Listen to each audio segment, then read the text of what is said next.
nizo mpamvu hariho ibimuranga nyene. Maadili ya mtumishi ni tofauti na maadili ya Mkristo. Imyifato y'umukozi itandukanye n'imyifato y'undi muntu. Amen. Amen. Niombe tusome katika kitabu cha Timotheo wa kwanza sura ya 3 mstari wa kwanza. Timotheo wa mbere 3 ku murongo wa mbere. Tutasoma mpaka mstari wa 5 hivi. Turashaka kusoma wa 5. Niombe aliyepaona atusomee. Wahabonye adusomere. Timotheo wa mbere 3 ku murongo wa 5.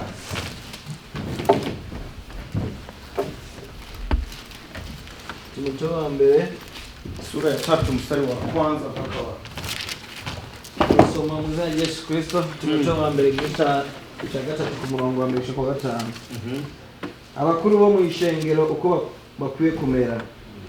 Iri jambo ni iryo kwizerwa. Umuntu ntiyagomba kuzezwa ishengero aba yipfuje igikorwa cyiza. Nuko umuzezwa shengero akwiye umuzezwa shengero akwiye kutabako umugayo, kandi akwiye kuba umugabo afise umugore umwe, abe utarenza urugero, yitonda, aganza ingeso ziwe, akunda gutanga indaro, afise ubwenge bwo kwigisha, atari umunoho w'umuvinyu canke umusinzi, ariko abe umugwaneza, atitoraguza, atari inkunzi y'amahera, aganza neza abo mu rugo rwiwe, abana biwe bamwumvira yanka umugayo wose. Amen. Amen. Bwana Yesu asifiwe. Amen. Kiendelea hii sura ya 3 mpaka mwisho. Bwana gatatu kushika ku mwisho. Utaona sura ya mtumishi. Waza kuona ishusho y'umukozi. Iko mahali hapa. Iri ngaha. Kwa hiyo vyote nitakavyoongea, byose ndakuvuga vinatoka kwenye hii summary. Bizakuva ahantu. Bwana Yesu asifiwe. Nani habichubahiro. Kama unataka kuwa mtumishi mzuri, nimba ushaka kuba umukozi mwiza, unatakiwa kujitahidi uwe unasoma hivi vitabu vitatu. Ni ngombwa ugenda urasoma ibi bitabo bitatu.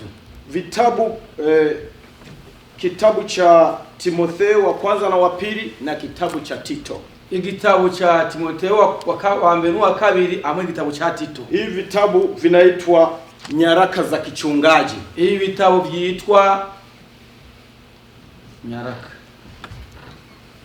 Ni vitabu vya vikipasteri. Yeah.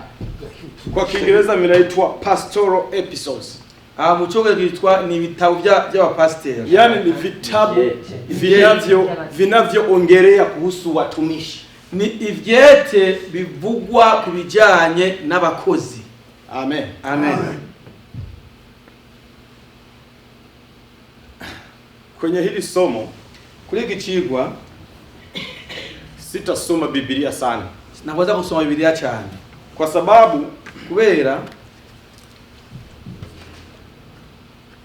somo hili igicigwa limetengenezwa kutoka kwenye mawazo ya watu. Byakozwe bivuye mu byiyumviro by'abantu. Amen. Amen. Yaani watu waliokaa chini wakakubaliana, n'abantu bicaye hasi barumvikana. Amen. Amen. Kwa hiyo kuna vitu walivyopanga, hari ibintu bateguye kwamba mtumishi anatakiwa kuwa hivi, umukozi atatakuwa bezuku, na maadili ya utumishi wa kanisa la Pentecost utakuta ni tofauti na utumishi wa kanisa Roman Catholic. Imyifato y'ishengero rya Pentecoste uraza gusanga litandukanye n'imyifato y'ishengero rya Katolike. Amen. Amen. Amen. Mwana ethics mmoja alisema hivi, yani mwana maadili mmoja, mtu mmoja ambaye yavuze uko ni mwana maadili, umuntu w'imyifato yavuze uko, ni kwamba yani kati ya wale watu waliotunga hayo maadili, umwe mu baje abantu bateguye iyo myifato. Kuna msemo mmoja leo usema, hariho imvugo imwe yakoresheje, akasema vitu viwili. Kuna kitu kinaitwa charisma na kitu kinachoitwa character. Hari ikintu cyitwa charisma n'ikintu cyitwa characters. Akasema charisma, alisema kwa Kiingereza, charisma takes people up but character turns people down. Ati charisma itwara abantu ejuru ariko character isubiza abantu inyuma. Charisma ni jinsi mtu anavyoweza kufanya mambo kwa uzuri, kwa haraka haraka, kwa kuconvince watu, kitu kama hicho. Charisma ni kintu umuntu ashobora gukora kuconvince abantu ko ikintu cyiza, ibintu bigende bitera ibiti imbere. Mtu mwenye charisma ana uwezo wa kushambulia huu mji, ukakuta ndani ya siku 2 ana watu wengi wanamfuata, watu wamempenda, watu wanamsikiliza. Huyo mtu ana charisma. Charisma ni umuntu ashobora gukora ikintu nkangaha muri gisagara cy'iwacu abantu bakamukunda bakamukurikira akora ibintu bitangaje. Lakini character, ariko character ni tabia, ni ngeso. Kwa hiyo nasema character can turn someone down. Ati umuntu afite character ashobora gutuma umuntu agenda hasi. Kwa hiyo character ni sawa na maadili. Character ni cyo kimwe n'imyifato. Unaweza kuwa mtumishi mzuri, washobora kuba umukozi mwiza, unahubiri vizuri, ushobora kuvuga ubutumwa neza, watu wanakupenda, abantu bakukunda, lakini ukiwa na maadili mabaya, ariko ufite imyifato mibi au tabia mbaya, cyangwa imyifato mibi, utumishi wako unaweza kuisha ndani ya siku chache. Ubukozi bwawe bashaka guhera mu minsi mike. Haleluya, haleluya, haleluya, haleluya. Maadili ya kiutumishi ni nini? Imyifato y'ubukozi ni iki? Naweza nikasema maadili ya kiutumishi ni kanuni. Nashaka kuvuga ati imyifato y'ubukozi ni kanuni gato zo zafasha wote katabasimuzi. Kanuni mategeko na nurutonde viwango, ibintu bituma umuntu ajya ibigero au miongozo canke urutonde na taratibu za kufanya huduma, canke urutonde rwo gukora ibikorwa. Amen, amen. Katika kanisa fulani, mu shengero kanaka. Nasema hivyo kwa sababu maadili ya hapa sio utakayokuta kwenye Methodist. Mvuga ati imyifato ya hano si uzosanga muri Methodist. Amen, amen, amen. Unaweza rudia hizo kanuni please? Nimesema maadili ya kiutumishi, imyifato y'ubukozi ni kanuni, ni urutonde, ni viwango, ni ibigezo, ni miongozo, kandi ni miongozo na taratibu za kufuata, uburongozi, taratibu za kufuata, ni uburongozi bukurikira, taratibu za kufuata katika huduma ya kanisa fulani, ni ibintu byo gukurikiza mu ishengero kanaka. Amen, amen. Kila kanisa lina maadili yake tofauti. Buri shengero rifise imyifato yayo itandukanye. Kuna kanisa waliokubaliana kuvaa kanzu, unakuta watumishi wote wamevaa kanzu. Ari shengero bemeranye bose kwambara amakanzu, lakini kuna makanisa mengine wamekubaliana kuvaa suti kama hili kanisa letu. Ari amashengero yandi bemeranye kuvaa suti nk'ishengero ry'iwacu. Haleluya, haleluya. Kwa hiyo unaona tumetofautiana kidogo. Urabona ko tutandukanye gatoya. Sasa kwa nini ni lazima kuwa na maadili ya kiutumishi? Ati ni kubera iki ningo gufise imyifato y'ubukirisu? Ni kwa nini ni lazima kuwa na maadili ya kiutumishi? Ni kubera iki umuntu ateza kuba afise imyifato y'ubukozi? Ni kwa sababu watumishi, ni kubera abakozi wanatakiwa kuwa na taswira njema, bategereza kuba bafise au tabia njema, ingeso cyangwa imyifato myiza, au wanatarajiwa kuwa watu wa mfano kwenye jamii na kanisa.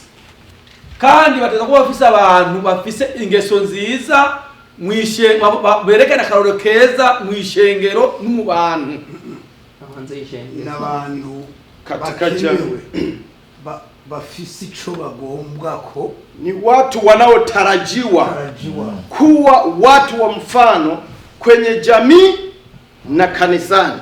N'abantu bategerezwa kuba bafise ingeso nziza mw'ishengero no hanze y'ishengero, katika uaminifu, amubwizigirwa, katika ukweli, mu vy'ukuri na uadilifu, kandi n'ubugororotsi. Mwingereza alisema to have a good image.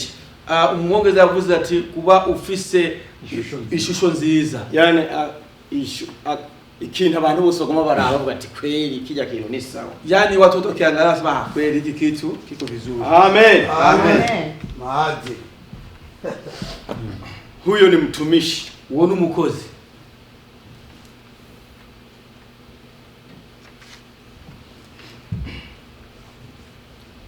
Sasa lero katika kitabu cha Marko sura ya 16, kitabu cha Marko 16 na mstari wa 15, mlango wa 15, Yesu kuna neno alisema pale. Yesu alijambo yavuze hali, alisema enendeni, yavuze ati ni mugende ulimwenguni pote kw'isi yose mkawafanye, tumelisha lisoma, muze kubagira namukumbuki sitasoma kwa sababu tulisha lisoma.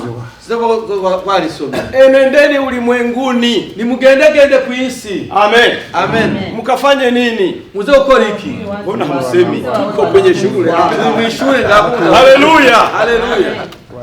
Mkawafanye, muze gukora kuwafanya watu wote kuwa wanafunzi wangu, abantu bose kuba abigishwa banje. Ngoja tukasome Marko 16:15. Marko 16:15. Ngoja tusome tusikie. Maybe hapa semi. Marko 16:15. Arababwira ati mwebwe mugo. Marko 16:15 nitasoma kwa jina la Yesu. Panasema hivi. Akawaambia, enendeni ulimwenguni mote mkahubiri injili kwa kila kiumbe. Amen. Kumbe palikuwa kumetofautiana kidogo. Hapa neno nilotafuta hapa ni moja. Ijambo londera gani limo? Hili la kusema enendeni ulimwenguni. Ni mugende kw'isi yose. Amen. Amen. Ulimwenguni mote. Kw'isi hose. Sasa hii dunia tunayoishi, iyi si tubayemo, imegawanyika kulingana na ulimwengu. Igabanywe bivanye n'isi. Kama haujui unaweza kufikiri ni kitu kimoja. Utazi urashobora kwari kintu. Lakini hapa duniani kuna ulimwengu wa wapiga muziki, ariho ngaha kw'isi hariho isi y'abantu bakubita umuziki. Kuna ulimwengu wa wafanyabiashara, hariho isi y'abacuruza. Kuna ulimwengu wa wacheza mpira, hariho isi y'abakinyi umupira. Haleluya. Haleluya. Kuna ulimwengu wa wahubiri, hariho isi y'abavuga butumwa, ambao ndio ulimwengu wa watumishi wa Mungu. hariho isi y'abavuga butumwa. Amen. Hiyo vitu vimetofautiana. Hiyo vitu vitandukana. Sasa unapoambiwa nenda ulimwenguni, iyo genda kw'isi, kwanza unatakiwa ujue wewe umetoka ulimwengu gani. Utoba wewe uvuye kw'isi ya. Alafu umeenda ulimwengu upi? Kandi ugiye kw'isi ya. Haleluya. Ulimwengu wa wacheza mpira haufanani na ulimwengu wa wainjilisti. Isi y'abantu bakina umupira ntisa n'abantu bavuga butumwa. Ulimwengu wa wacheza muziki, isi y'abantu bakina umuziki ni tofauti na ulimwengu wa wafanyabiashara. Ni yatandukanye n'isi bakora biashara. Kwa hiyo ukiwa wewe ni mtumishi, uri umukozi, ulikubali kuwa mtumishi, wewe kuwa umukozi, unatakiwa ujue kama ulikubali kuingia kwenye ulimwengu wa watumishi. Wemere yuko winjiye mu isi y'abakozi. Amen. Amen. Kwenye ulimwengu wa wapiga muziki unatakiwa ujue mimi niko kwenye ulimwengu wa wapiga muziki. Tutakomea ati jewe ndi mu isi y'abantu b'abatambi b'umuziki. Kwa hiyo mpiga muziki, mtu aliyeko kwenye ulimwengu wa mpiga muziki hawezi kufanana na mtu yuko kwenye ulimwengu wa wahubiri. Nashobora gusa n'abantu bari ku isi y'abavuga butumwa. Au mtu ambaye yuko kwenye ulimwengu wa wahubiri hawezi kufanana na mtu yuko kwenye ulimwengu wa wacheza mpira. Cyangwa umuntu ari ku isi y'abavuga butumwa. Ku isi y'abavuga butumwa ntashobora gusa n'abantu bari ku isi y'abakinyi b'umupira. Kule kwenye mpira, si unajua wanacheza mpira wamevaa kaptura zinafika huko. Hali yako kinyupe nuziko bakina mpira wawe kutoigera. Siku moja mkiona mzee hapa amekuja amepiga kaptura hapa na ingia kanisani.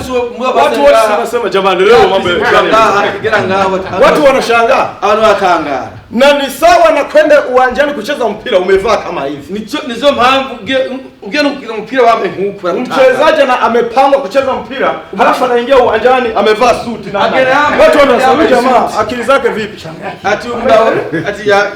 Haleluya. Kwa hiyo ulimwengu umetofautiana hivyo. Isi itandukanye uko. Ndio na kila mtu aliyeko kwenye ulimwengu fulani anajijua na anajua ndugu zake. Umuntu wese ari kwisi kanaka arimenya amenya na bene wabo. Ukitaka kujua ugomba kumenya pale kwenu, haja muhiri wanje, pale wanapokujua pale kwenye majirani, haja bakuze haja kuwakozi. Fanya kosa uingie kwenye kilabu cha pombe, sema wanapokunywa pombe. Ugiri kosa winjira ahantu abantu baborega inzoga. Lazima ukikuta watu wanakufahamu. Sasa wanakumenya. Watakuuliza mchungaji, na wewe umekuja huku? Abazi pasi na wajenga. Na wewe umekuja huku? Na wewe wajenga. Lazima hilo swali utakutana nalo. Haleluya. Haleluya. Kwa wale watu ambao ni wazinzi, baada bana wasamba huwa wanakutana na hilo swali. Huwa nicho kibazo. Akijaribu kudanganya mwanamke wa kanisani. Henze umugore wishe. Lazima atamuuliza swali. Na wewe kama mchungaji. Na wewe mwalimu. Na wewe mwalimu. Unaona? Unabaki unajifariji. Unajua wewe wote wanafanya hivyo hivyo. Haleluya. Kwa sababu umeingia kwenye ulimwengu ambao sio wako. Kubera winjiye mwisi tari kwawe. Sasa sisi ambao ni watumishi, twebwe nk'abakozi tuko kwenye ulimwengu wa kitumishi. Tuli kwisi y'igikozi. Na sasa kwenye ulimwengu wetu wa kitumishi, isi yacu y'ubukozi, kuna maadili yanayotuangalia. Tufise imyifato ituraba. Ambayo ndiyo nataka nikufundishe leo. Aliyo ngomana kwigisha uyu munsi. Haleluya. Haleluya. Nitafundisha maadili ya aina 3. Nza kwigisha imyifato matatu. Imyifato uburyo butatu. Nitakufundisha maadili ya mchungaji kiongozi. Nitakwigisha imyifato y'umupasteri arongoye. Nitakufundisha maadili ya mchungaji msaidizi. Ndakwigisha imyifato y'umufasha wa pasteri. Na nitakufundisha maadili ya jamii. Maadili ya mchungaji kiongozi na mchungaji msaidizi kuelekea kwenye jamii au kwenye kanisa. Nataka kwigisha imyifato y'umupasteri n'umupasteri mugenzi we hamwe n'abapasteri bose, imyifato yabo igiye mu bantu. Amen. Amen. Ngoja nirudie. Kasubiremo. Maadili ya mchungaji kiongozi kuelekea mchungaji msaidizi. Imyifato y'umupasteri mukuru kugenda ku mupasteri amufasha. Maadili ya mchungaji msaidizi kuelekea kwa mchungaji kiongozi. Imyifato y'umufasha wa pasteri kugenda ku mupasteri mukuru. Maadili ya hawa wawili kuelekea kwa jamii au kwa kanisa. Imyifato y'aba bantu babiri kugenda mu ishengero cyake mu bantu. Amen. Amen. Niombe mtu aliyeelewa hivyo vitu asimame aseme. Nsaba umuntu amenye ico kintu. Umuntu yatahuye. Umuntu yatahuye ivyo bintu mvuze ngaha. Ahaguruka vuge. Huo mpangilio wa hayo maadili nataka kuongea. Mtu ambaye ameelewa nini? Umuntu yatahuye. Kama hamkuelewa nirudie. Nisipoelewa hapa nataka nirudie tena. Ngomasubire mukandi. Nataka nirudie. Ngomasubiremo. Kuna makundi matatu. Hariho hapa kuna mchungaji kiongozi, hari umupasteri, hapa kuna mchungaji msaidizi, hari umufasha wa pasteri, hapa kuna kanisa, kuna jamii, hari ishengero kana ry'abantu. Amen. Amen. Sasa nataka nikueleze ngoma nakubwire maadili yanayomhusu mchungaji kiongozi, imyifato ila pasteri kuelekea kwa mchungaji msaidizi, igenda ku pasteri wa mufasha, na maadili ya kutoka kwa mchungaji msaidizi kuelekea kwa mchungaji kiongozi. Imyifato ipangaha kupasteri umufasha igenda kupasteri, na maadili ya kutoka kwa hawa wawili kuelekea kwenye kanisa au kwenye jamii. Imyifato y'abantu babiri kugenda ngaha mwishengero. Amen. Unaweza kusema sasa huyu kijana mbona anataka kusema hivi vitu vya wachungaji na wachungaji viongozi? Ati kwa kufikiri ndio pasteri wa pasteri. Nikuombe usahau kama mimi ni mwalimu, ufikirie kwamba ni mwalimu wa semina. Ndakusahau hivi. Haleluya. Ni mwalimu hapo, ni mwalimu wa semina. Amen. Amen. Sikiliza, umviriza. Hapa kwenye nafasi ya mchungaji msaidizi, aha ku nafasi y'umupasteri w'umufasha, ndiyo nafasi yetu sisi wote hao wengine, kuanzia mwalimu shemasi, mwalimu msaidizi, wale wote watenda kazi kanisani, tunachukua nafasi ya mchungaji msaidizi. Twesi abarimu abadiakoni bande tuzura inafasi umwanya na nafasi na kiongozi na mchungaji kiongozi ni yule ambaye malaika aliyetumwa sehemu, tunasema hivyo, kiongozi yani mtu anayeongoza kwenye kanisa fulani. Yani ni tupati ni malaika ni uja muntu arongoye ahantu kwishengero. Amen. Amen.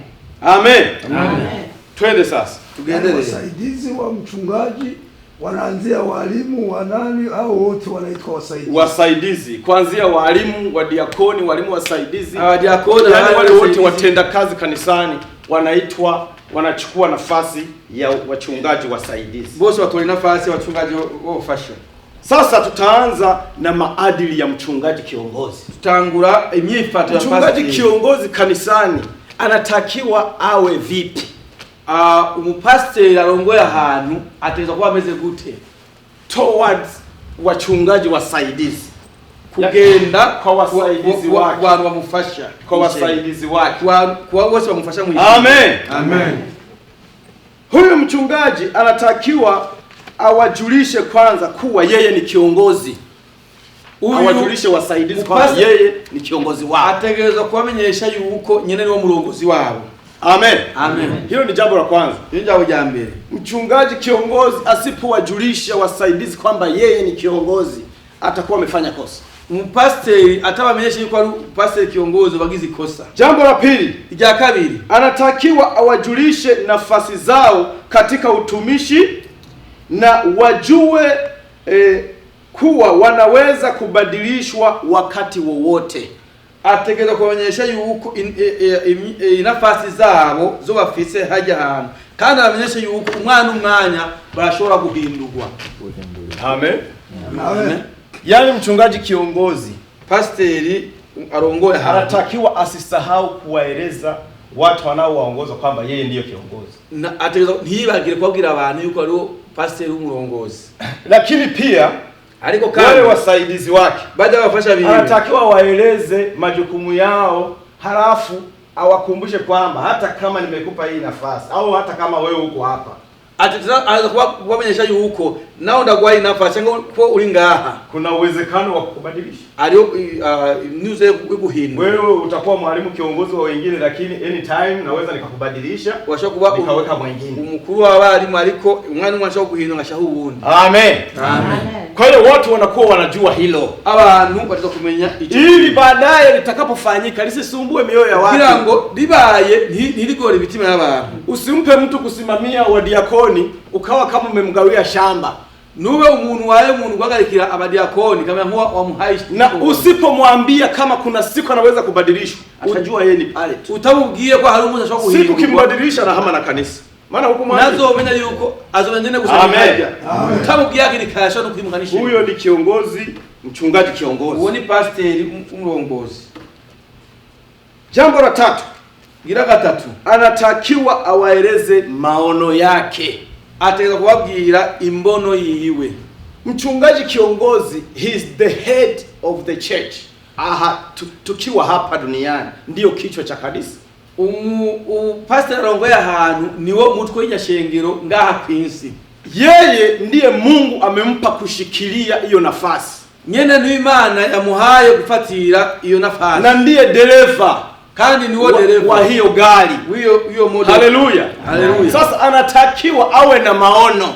Atakuwa afise imbono. Na akisha kuwa na maono, yani kuwa na maono kwamba kujua anakopeleka kanisa, kumenya iyo hayatwara ishengero. Halafu sasa hayo maono yake idogoro anatakiwa ayaeleze wasaidizi. Ateza kubwira abamu. Jamani, nina maono mwaka huu. Mfise imbono uno mwaka. 1 2 3 4. Ni mwaka 2 3 4. Nataka mwaka huu tufanye hivi. Ngombo mwaka tukoruku. Haleluya. Haleluya. Ili wale wasaidizi nao wawe na cha kufanya.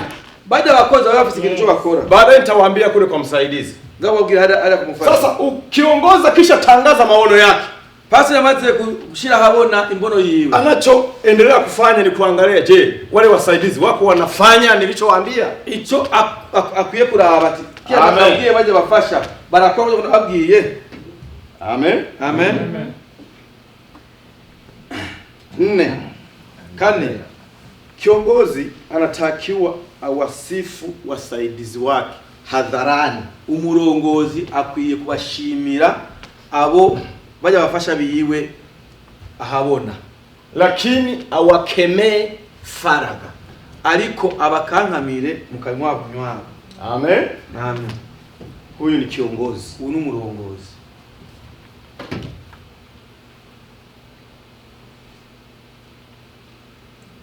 Tano, kiongozi anatakiwa awafanye wasaidizi kuwa marafiki zake. Umurongozi akwiye kugira abaje bafasha biwe abagenzi biwe. 6, Tandatu, kiongozi anatakiwa aweke mipaka ili wasaidizi wasimzoee. Umurongozi akwiye gushiraho imbibe kugira ngo bafasha biwe bamenyere. Amen. Amen.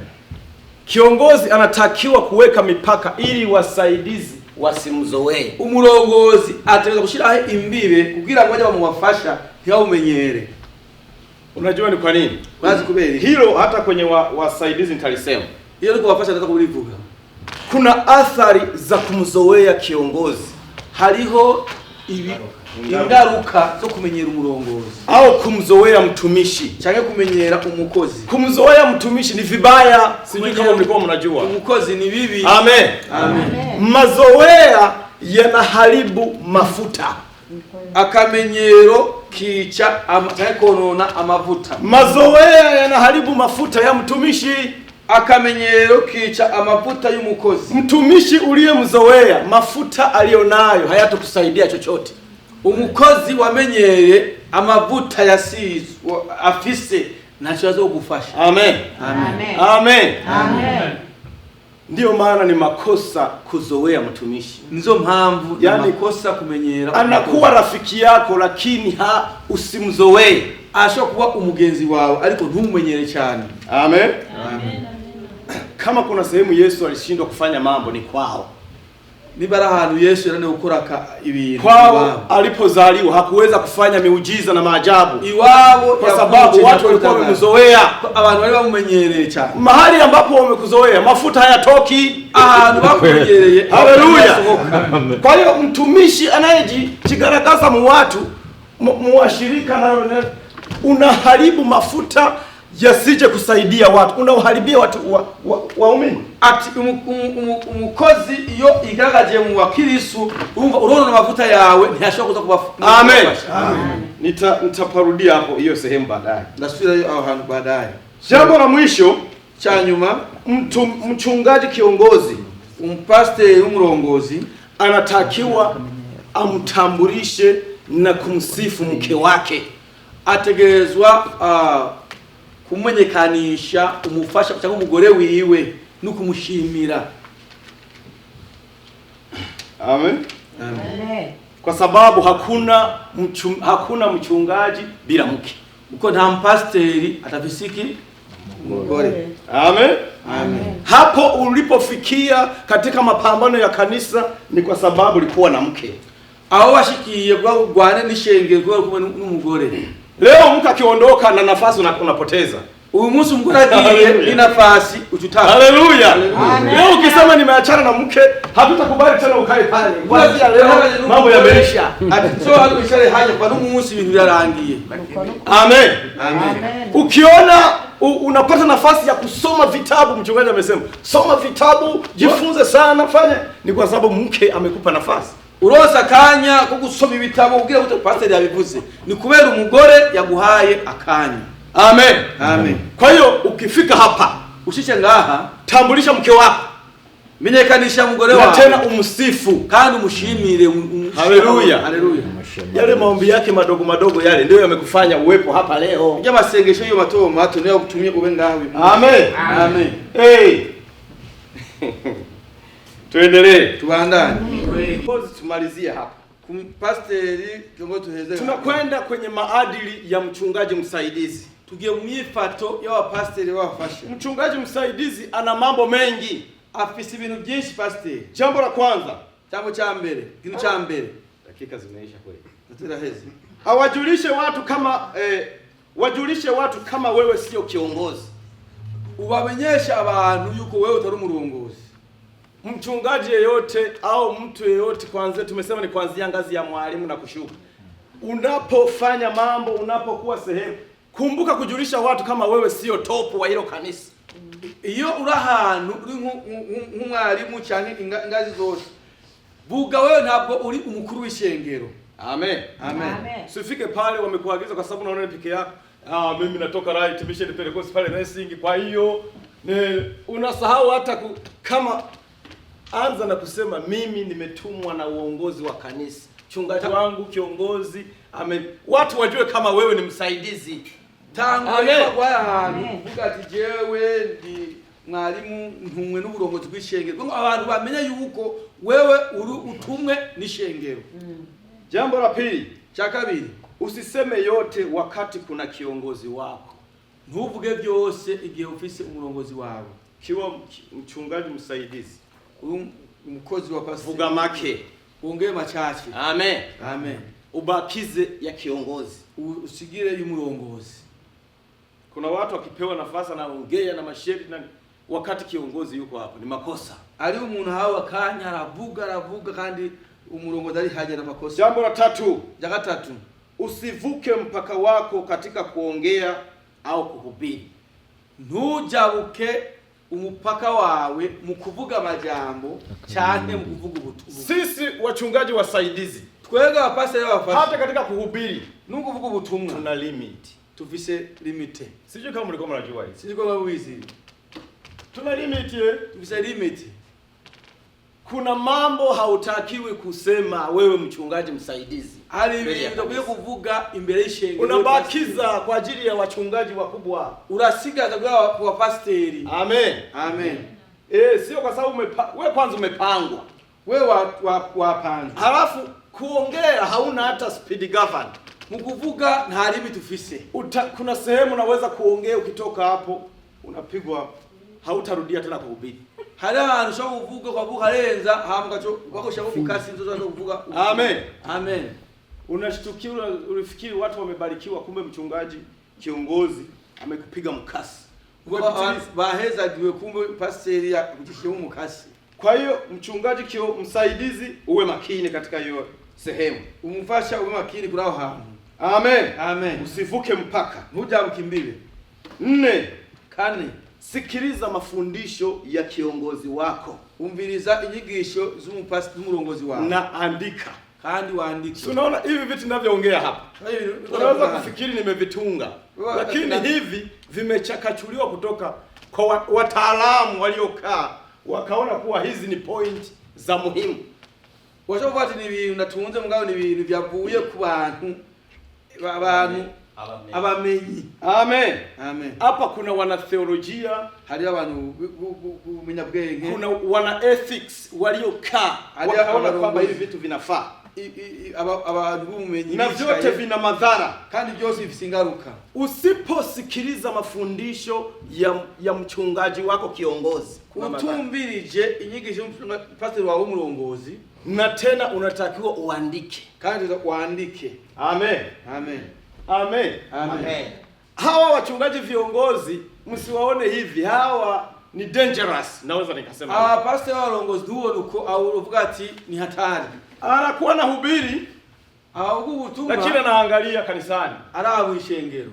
Sasa akiona mwalimu au mtu mwingine you don't care, abone kwa umuntu atafuta neza ibyo haravuga, anakuandika moyoni, agushira ku mutima kwamba wewe unadharau anachokiongea. Ukisha kenge ibyo haravuga, akisha kuandika namna hiyo, kwaje mwenu tayari umepoteza nafasi ndani ya kanisa, watakaje nafasi. Amen. Amen. Haleluya. Haleluya. Ndio maana wale watu wengine wanaanza mimi wananikataa, je baranya na je, ulipoteza nafasi polepole bila kujua katika mambo madogo madogo. Watakaje ibintu mwishengero ibintu bito hivi. Kwa hiyo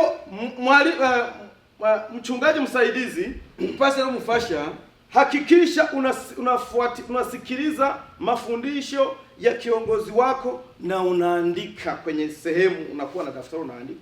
Umvize nyigisho mpaseri wawe kandi waandike. Amen. Amen. Jambo la 5. Shiriki kikamilifu kiongozi wako anapoongea. Wifatanije. Shiriki kikamilifu. Tunaweza kusema usikilize au ufuatilie. Ukurikirane neza kiongozi wako anapoongea. Iyo umurongozi wa haravuga. Sio kiongozi anaongea halafu wewe unasimama unatoka nje. So kiongozi haravuga nao hausoka hanze akabaza. Umemharibu kiongozi kwenye maisha yako. Wa yononye umurongozi ubuzima bwawe. Kiongozi anataka aone kama uko unamsikiliza. Umurongozi abarayo kwa uramwumviriza. Amen. Amen. 6. Msifu kiongozi wako. Mushimira umurongozi wawe. Usifu no kugira kumushimagiza. Msifu kiongozi wako unapopata nafasi ya kuongea. Umushimagize umurongozi wawe irose nafasi yo kuvuga. Kiongozi amekupa nafasi. Umurongozi yaguhaye umwanya wo kuvuga. Una maana ukisimama hapa, yeye ndo amekupa nafasi. Uhagaze gani waguhaye umwanya. Sasa unasimama hapa unasema mambo mengine na watu wengine. Ngahindi binani bana. Alafu unatoka bila hata kumsema. Uchupa au utamushimagije. Tatizo. Hari ikibazo. Unatakiwa katika mambo utakayosema uhakikishe umemkumbuka kiongozi aliyekupa ile nafasi na unamsifu na kwa mambo mengine. Utegerezwa umwendo yose uvuga ushimagize. Kiongozi bwaje nafasi. Unajua kwa nini? Umenya kubera iki? Kiongozi huwa hana sehemu ya kupeleka matatizo yake. Umurongozi na nafasi ya kutwara ivyiwe. Sisi tukipata shida tunampelekea kiongozi. Wewe turosi ibibazo twara umurongozi. Kwa hiyo kiongozi ana matatizo ya nyumbani kwake, ana matatizo ya washirika, ana matatizo ya majirani na matatizo ya ndugu. Afise ibibazo by'ubwishengerero byo mu rugo rwiwe by'ababanyi, ibibazo byose. Lakini yeye hana sehemu ya kupeleka matatizo. Ariko yeye nta nafasi yo gutwara ibibazo. Amen. Amen. Kuna mwalimu alishapokea malalamiko ya mchungaji kwamba bwana mimi nyumbani mambo yamekuwa magumu mke wangu ni. Kuna mwalimu ameshasikia hiyo. Ari umwana amaze kuumva ngo hakuna. Oya. Amen. Amen. Kiongoza kiwa hivyo ina maana na matatizo. Mwoza abaza kumera afisi ibibazo. Sasa akiwa hapa kanisani, alinga kurusenge. Sisi wasaidizi wake ndio wa kumsaidia kumtoa hiyo mioshi ndani ya kichwa. Twebwe ndio kumufasha kumukura iyo myochi mu mutwe. Kwa sababu unapomsifu anapata raha. Iyo umushimagije arumva umunezero. Amen. Amen. Hakuna mtu anayesifiwa halafu akasiriki, hayupo. Na munashimagizwa amashavu. Kila mtu kimsema vizuri unaona anatabasamu. Umunesi uvuze neza una which means umemfuta mioshi ndani ya ubongo. So wamfutse imyochi. Haleluya. Amen. Kwa hiyo ukiona haukumsifu ujue hakumsaidia chochote. Uwezo utamushimagiza utamufashisha chochote. Jambo la 7. Chindwi. Jifunze kumpa zawadi kiongozi wako. Yiga guha agashimwe umurongozi wawe. Hapa tulishapoteza sana. Twatakaje cyane. Watu wamesahau. Kwa nini tunatakiwa tujifunze kumpa zawadi kiongozi? Wewe iki zo kwiga guha agashimwe umurongozi. Sio kwamba ni kumsaidia maisha ubuzima. Sikiliza. Umviriza. Ni ili tupate neema alionayo. Na sisi tuambukie. Turonke ubuntu afise nakwe tuburonke. Yaani kiongoza na neema fulani. Murongoza afise na ndio maana Mungu alimkabidhi kanisa liongoze. Ncho mwana ya mwashi alongore. Ile neema kuitoa kwake tuilete kwetu. Tunaitoa kwa zawadi. Kula hali ya ushiranga. Haleluya. Kimpa zawadi anakubariki. Umeenda na ile neema yake. Umwaga shimu umweza atubwira naje ntuze hiyo. Amen. Amen. 8. 18. Heshimu mke wa kiongozi. Ubaha umugore w'umurongozi. Mchungaji msaidizi unatakiwa uheshimu mke wa mchungaji kiongozi. Wafasha wa pastor kubaha umugore umurongozi. Kwa sababu gani? Kubera iki? Na huyo mama unatakiwa na yeye umpe zawadi. Nuyo muvyezo umwagashimwe. Uwe rafiki yake, ube umugenzi wiwe. Kwa sababu kuna siku mchungaji atachemka, hari umunsi basi azoshuha. Umeenda vibaya ukashtukia umefanya makosa bila kuelewa. Ukiza makosa utabizi. Halafu mchungaji anasema mimi kijana lazima nimtenge. Ndio akifanya kosa kalisema ndani mke wako akasikia. Agiza kwa munzi mgore yumva. Wakati yeye ni rafiki yako atakutetea. Azokuvugira. Haleluya. Haleluya. Atakutetea Azokuvugira. Anasema unataka kumsimamisha nani? Azokuvugira ishande. Fulani amefanya makosa. Agiza makosa na haka. Oya, Samehe. Samehe. Wali. Na mke akichachama ndani usamehe, unasamehewa. Haleluya. Kwa hiyo unaweza kuona kama ni mambo ya kawaida lakini ndiyo point za maisha. Uzoa hali ibintu vyorosha ariko ibintu by'ubukozi. Amen. Amen. Jambo la 9, Kintu cy'icenda. La 10, kumbatia maono ya kiongozi wako. Fata imbono z'umurongozi. Maono nilisema mchungaji kiongozi lazima awe na maono.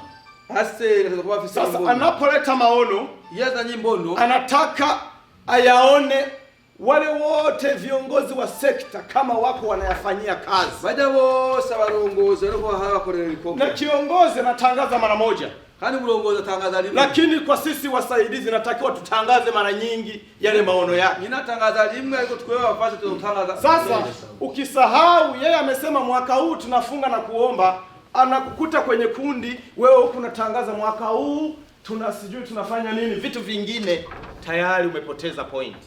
Ati ya buzati umunsi ufise basegesho umwaka ufise basegesho kwisoshe wakati uvuga ibindi ubutakaje intumbero. Amen. Amen. Amen. Amen. Point ya 11. Ya 11. Mtambulishe na kumsifu mke wako au mume wako.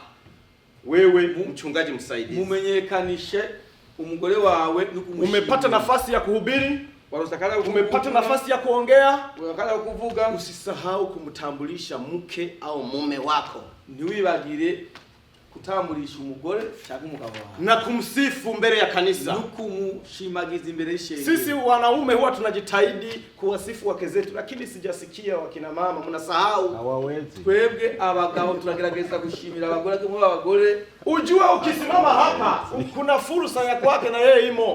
Uhagaze ngaha hariho na siku akikugomea hautaweza tena kusimama hapa. Uza zo kwagira zo kuhagarara ngaha. Amen. Amen. Lakini pia watu wajue kama una mke kandi kindi abantu au una mume, ufise umugore cyangwa umugabo, kama umeoa au umeolewa, nibo warongoye cyangwa kanisa lijue, izo shengero limenye. 12 cha 12 usishuhudie mambo ya kanisa lingine katika kanisa lako. Ntushimagize cyangwa ushimire iby'irindi shengero mu ishengero ryawe cyangwa ushimagiza. Wewe mchungaji msaidizi usije ukafanya kosa la kusimama kanisani. Ntugire ikosa cyo mu ishengero. Unamshukuru Mungu, ndashimira Imana. Kuna watu nasikiaga hapa anasema nilipiga simu Afrika waniombee, kweli wakaniombea, sasa hizi simu Afrika wanasema big mistake. Hiyo ni mistake. Amen. Amen. Tukipewa nafasi ya kushuhudia hapa kanisani, tuhawe umwanya wo gushimira ngaha, ile nafasi ni ili kanisa lijue kama Mungu wa hili kanisa anafanya kazi, nuko abantu bamenye ko Imana yishengero kuri bikorwa. Sasa wewe unasimama hapo unatangaza Mungu wa kanisa lingine, wewe kaza ngaho kuvuga Imana yishengero. Kiongozi anaweza sikupe nafasi tena maishani mwako. Mungu anashona habu nafasi kandi uzawaye gose. Amen. Amen.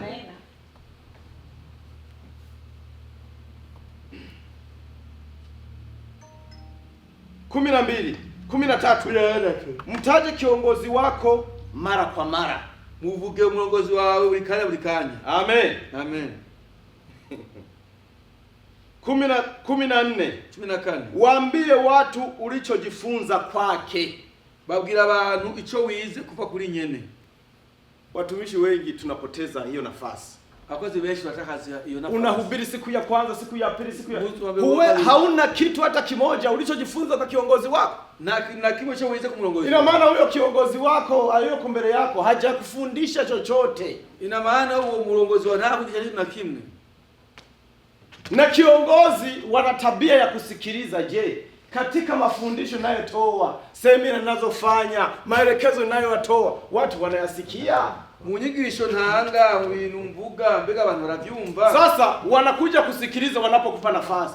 Kesho utahubiri. Yumve alivyokuambia ulisikia. Haleluya. Wewe sio unafurahi tu nimepewa nafasi ya kuhubiri leo. Na hawi nafasi kukutura nafasi. Umeingia kupimwa. Wagiye ili aone alichokwambia ulishakisikia. Icho yakubwiye umaze kucumva. Haleluya. Haleluya. Haleluya. Amen. Maadili ya utumishi. Imyifato y'ubukozi. Kwa hiyo unaposimama pale, yuhagaze lazima uwe na kitu kimoja viwili utakavyosema mbele ya kanisa kwamba nilijifunza kwa kiongozi wangu ikintu kimwe jambo hili na hili. Atinize urongozi bwanje. Amen. Amen. Jambo la 14. Tunza muda. Ziganya umwanya. Muda ni very important. Umwanya ni kitu nkenerwa cyane. Kuna watu wakipewa nafasi wasema umepewa dakika 15. Akifika ngo nimunyongere nini minute TV. Big mistake katika utumishi. Mtu akifika hapa kipande ya 15 anasema niongezea dakika 2. Hiyo ni mistake kubwa sana. Tumia muda ulioupewa, koresha umwanya wawe. Ikiwezekana punguza kidogo. Bishoboke umepewa dakika 15, tumia dakika 12. Koresha ibitatu 2. Kwa sababu haujui saa ya kiongozi inasomaje. Haleluya. Ugakute. Haleluya. Haleluya. Unaweza kunaangalia kwenye saa yako unajua kumbe ya kiongozi iko nyuma. Washakuraba y'umurongo iri nyuma. Haleluya. Unajua uko vizuri kumbe. Anaye semina ni mwingine hapa. Sawa. Unaanzia kwanza huku sio huku. Sawa, tuendelee. Bwana Yesu asifiwe. Mani hagichua hiyo. Haleluya. Haleluya. Tunza muda. Ziganya umwanya. Dakika ulizopewa zitumie. Umwanya wa hao ukoresha. Na ikiwezekana usizimalize. Kandi ntumare. Amen. Amen. La mwisho ya nyuma, msitiri kiongozi wako. Umuwikire akabanga umurongozi wako. Kiongozi wako akigathirika, ndio wanasema kwa Kiswahili. Akigathirika, umurongozi wao ashavuye. Akikosea. Akosheje. Mfunike nguo. Mwambike agahuzu. Amen. Amen. Mfunike nguo kiongozi wako. Mwambike agashambara. Sio wewe unakuwa kwanza kutangaza makosa ya kiongozi wako kwenye mambo. Sio wewe abo wa mbele kutangaza makosa. Wewe jamu hakusoma. Kosa kubwa sana. Kosa nini cyane? Amen. Amen. Hizo ndo pointi nimekuwa nazo katika zinazomhusu mchungaji msaidizi. Hizo ndizo point na hivi ziraba fasha wa pasi. Ni nyingi lakini nimechagua kidogo zinazotuhusu sisi hapa. Ni nyingi ariko ndatoyemo nkeya izituraba. Sasa tunakwenda pointi ya mwisho. Tugia ku point ya nyuma. Ni ya hawa watu wawili, abantu babiri, mchungaji kiongozi, mchungaji na mchungaji msaidizi, n'umufasha wa pastor kuelekea kanisani, kugenda mwishoni au kwenye jamii. Kugenda cyangwa kuwa. Kumbuka kule mwanzoni nimesema kwamba hali ya kuntango ndavuze yuko mtumishi, umukozi ni kiongozi n'umurongozi wa jamii w'abantu. Amen. Amen. Amen. Amen. Mtumishi ni kiongozi wa jamii, n'umurongozi w'abantu, na jamii inamtegemea kuwa mtu mwenye taswira nzuri au tabia nzuri, kandi ishegerwa ko ari umuntu w'akarorero. Sasa sikiliza, umviriza.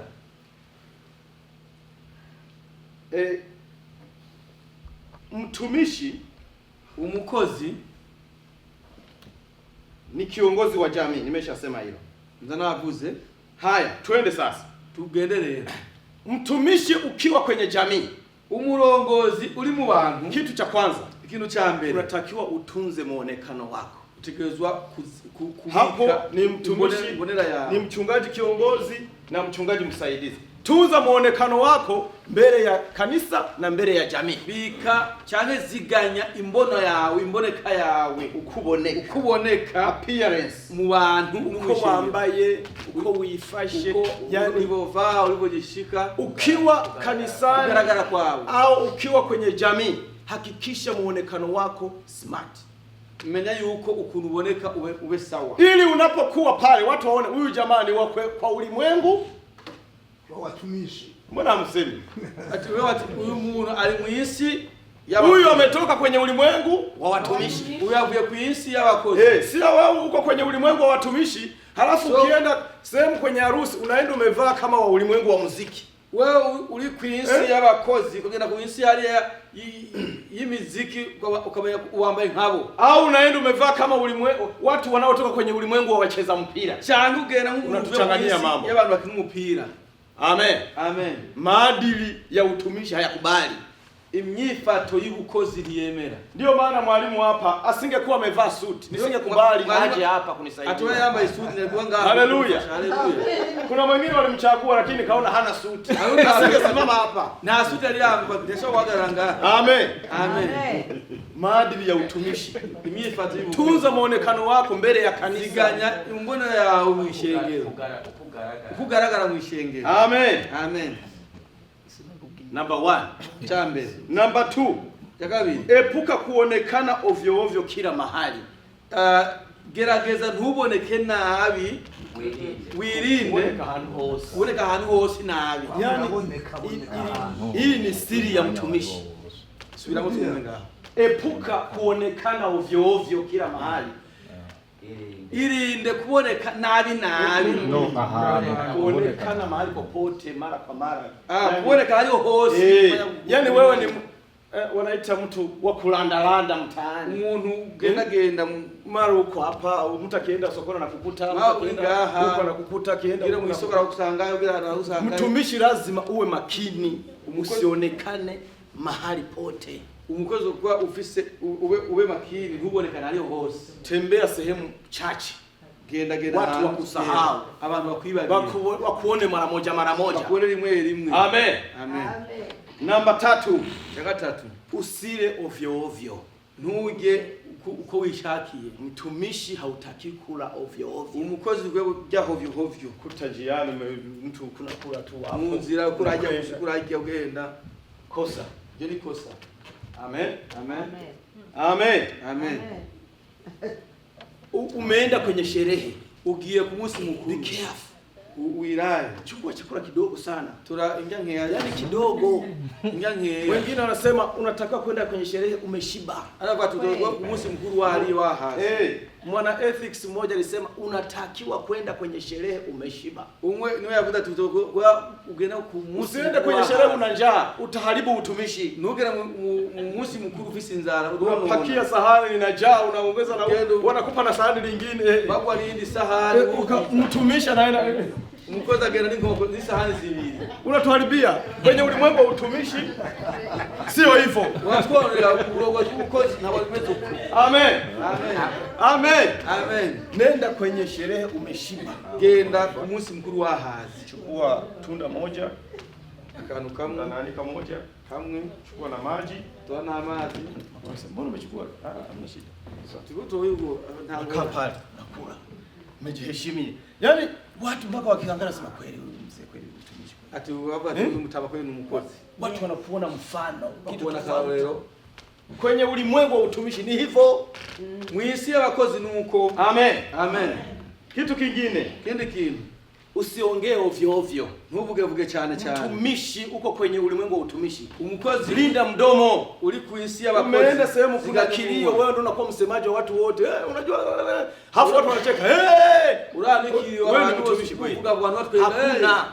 Ntaburi umukozi. Mtumishi wa hivyo hata chakula wampe aombee pale. Umukozi huyo ni ingeri wa mwangu asenge. Utaona. Ukienda sehemu ukakuta mtumishi uko anaongea, subiri wameleta chakula. Hawatamchagua aombee chakula. Kwa sababu anajua huyu jamaa hana mafuta, ati nta mafuta afise. Hana kitu. Hakina afise. Amen. Amen. Kifika pale, usiche haja. Kwanza muonekano, unataka uende kwanza una muonekano mzuri. Sio tumeanzia. Ugenda kifika pale wanakupa kitu na kaa. Bago intebe kicha. Ugahora. Chambe. Poleni. Pole. Watuli. Utulia. Wakileta chakula wanakuchagua wewe. Mzee tunaomba uombe chakula. Baada ninje timtanda sasa. Amen. Amen. Utaombea pale. Watu watajua kweli unastahili kuombea chakula. Lakini unafika pale, wewe unajua bwana, Manchester na nani? Atwazi mpira.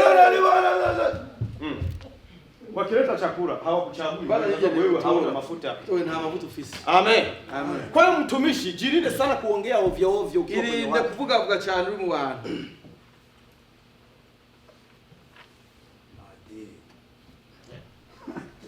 Namba 5. Mtumishi usijizoeze kwa washirika. umukristo ntubimenye cyane mu bakristo. Yaani washirika wasikuzoee, hicho nimeshakisema. Abakristo nibakumenyere. Wakikuzoea unawaharibia, hawatapokea mafuta yako. Bakumenyeye urabononera ntibasha kwakira mafuta yawe. Ndio hiyo unaona wakiuma wanapiga simu Afrika. Wewe wameshakuzoea. Mafuta yako tena hayawezi kufanya. Unaona bagwa cyate familia yafe kwa bakumenyera mafuta yawe n'igikora. Namba 6. Gatandatu. Mtumishi unatakiwa uhusike kwenye matukio ya jamii ila kwa muda mfupi. Umukozi utegerezwa kugenda ibintu bibaye mu bantu. Kuna sehemu kuna matatizo, Aliko, watu wamekusanyika na wewe kama ni jirani lazima uende. Tuweza kugenda. Toe pole, utange pole, lakini kwa muda mfupi. Mwanya muto wewe. Nenda pale kidogo jamani. Mimi naondoka kidogo. Atijenda kigato wewe. Mungu akinisaidia naweza nikarudi kesho. Mani pale ndio ugaruke juu. Naondoka. Bageni. Sio unaenda pale kwenye kilio, kuanzia asubuhi uko pale, wameleta mihogo umekula, wameleta chai umekula, wameleta lunch umekula, wameleta dinner umekula, wanacheza bao na wewe unacheza karata na wewe umo. Na wewe akina umeharibu ulimwengu wa utumishi. Urono nyisi yubukiri. Amen. Amen. Isi yubukozi. Nenda pale kwa muda mfupi, fanya mambo yako kwa muda mfupi, ondoka. Kenda haja kumwanya mutoya tunza. Hiyo yote ni kwa ajili ya kutunza mafuta ulionayo. Hiyo yote ni kuziganya mafuta y'ofisi. Amen. Amen. Epuka kukaa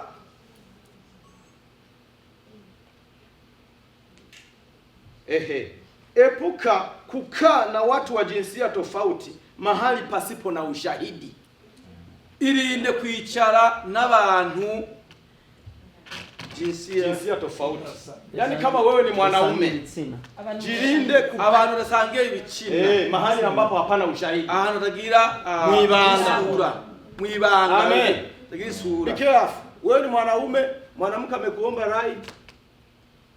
Wewe uri umugabo umugore gusaba usafiri. Kama ni mchana, niba ari ku murango unampeleka, lakini usiku. Niba ari ku murango mutwara, niba ari mu ijoro tafuta mtu mwingine mpeleke. Twendele umuntu mutwara. Amen. Amen. Kama mko sehemu ambayo haina ushahidi, usikubali kukaa na mtu wa jinsia tofauti sehemu ambayo yani mkiwa wawili tu. Makosa makubwa sana. Makosa ni cyane. Amen. Amen. Mnaweza kuwa mko mnafagia kanisa mko wawili. Mfagisha ngiro wawili. Lakini baadaye mkitoka, mtu aliyewaona pale nje, mnawao janja hanze. Atasubiri mwingine kama anatokezea hamna. Kumbe walikuwa wawili tu mle kanisani. Na anajua mkanisani kuna vyumba. Azimushinga hivi. Amen. Amen. Nyie mlikuwa mnafanya kazi ya Mungu sawa. Lakini yule aliyewaona anajua mlivyofanya huko ndani. Umejiweka kwenye matatizo mwenyewe. Wasi mwibazo wewe wenyewe. Kwa hiyo unatakiwa makini sana. Uwe makini sana. Mtumishi, mkozi. Amen. Amen. Usikope au kukopesha pesa washirika. Ntukope cyangwa kukopesha amahera abakirisu.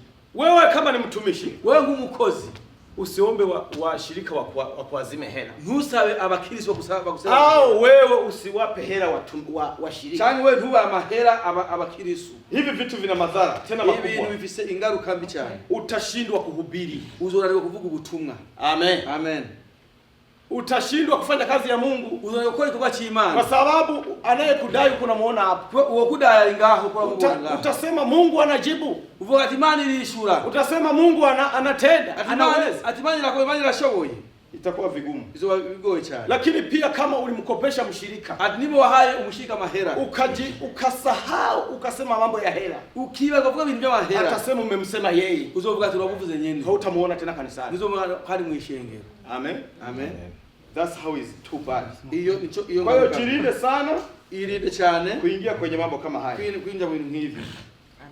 Jambo la mwisho ya nyuma, vaa vizuri kwenye madhabahu. Ambara neza kuri karutari. Kama unajua utasimama kwenye madhabahu, niwe uzohagarara hakikisha umevaa vizuri. Menya yuko wambare neza kulingana na maadili ya hilo kanisa. Bivanye nuko ushengero rumeze. Ikiwa ni kanisa wanaovaa kanzu, hakikisha umetafuta kanzu. Niba wambara kanzu, megesho wambara kanzu. Ikiwa ni kanisa wanalovaa suti, hakikisha umetafuta suti. Wambara suti, wambara suti. Nilikuwa na mimi sijakijua hiki kitu mpaka nilipojifunza. Na sinaenda kizi kitu. Amen. Amen. Amen. Kule nyuma na mimi nilikuwa nabisha. Hali jana kwa sababu kuna wengine nilikuwa nawaona wanavaa kawaida lakini wanahubiri. Mbona wambaye gusa isanzwe. Lakini nilipoingia kwenye chuo nikasoma, maze kwinjira uza kwiga nilikubali. naremeye. Na mafundisho yanambadilisha mtu aliyekubali. Na inyigisho twari mu nama y'abapastori kanaka online. turi kuri online ku murongo. Basi mchungaji mmoja akatoa ushuhuda. Mupastori umwe atanga ubuhamya, akasema yeye alienda sehemu amekwenda kulianzisha kanisa. aravuga ati wewe yaragiye ahantu agiye gutanguza ishengero. Alipofika pale, amaze gushika hariya, walipomuona bamaze kumubona na walikuwa wanamjua kandi bari bamuzi, wengi walikuwa wanamsikia, benshi baramwumva, wakapata taarifa kwamba amekuja kuanzisha kanisa sehemu hiyo, bumva makuru yuko aje gutanguza ishengero aho hantu. Basi ikabidi wafadhili, hanyuma bigomberwa ko ikabidi wafadhili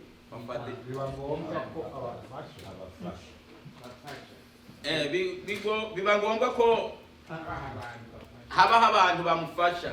Walikuja wafadhili ili waweze kumsaidia. Haja abantu baza kumufasha. Amen. Amen. Wafadhili bafasha na abantu batangifasha, watu wanaosaidia. Amen. Wakaja kumwambia mchungaji, tumesikia kwamba umekuja kuanzisha kanisa. Baraza barabwira pastor ati twumvise yuko ugomba utanguza ishengero. Kwa hiyo mimi nina kiwanja ambacho nitakupatia ujenge kanisa. Hivyo jewe ndarafise ikibanza cy'ahantu ugomba kubaka urusengero. Mwingine mfadhili akaja, uwundi mufasha araza akasema mimi nitanunua vyombo, supika na vitu vingine vitakavyo paza sauti kuhubiri injili. Aravuga ati jewe ndatanga ifashanyo yo kugura ivyombo bizorekura amajwi kugira ngo ubutumwa bugende. Akasema tuko tayari. Aravuga ati turiteguye. Basi wakafanya kikao. Bw'ivyo baragira inama. Walipofanya kikao, bamaze kugira inama, wakawa tayari kutoa hela kwa ajili ya kiwanja na vyombo na vitu gani vitakavyosaidia kuanzisha kanisa. Baba biteguye gutanga mahera n'ibindi bigomberwa kugira ngo batanguze ishengero.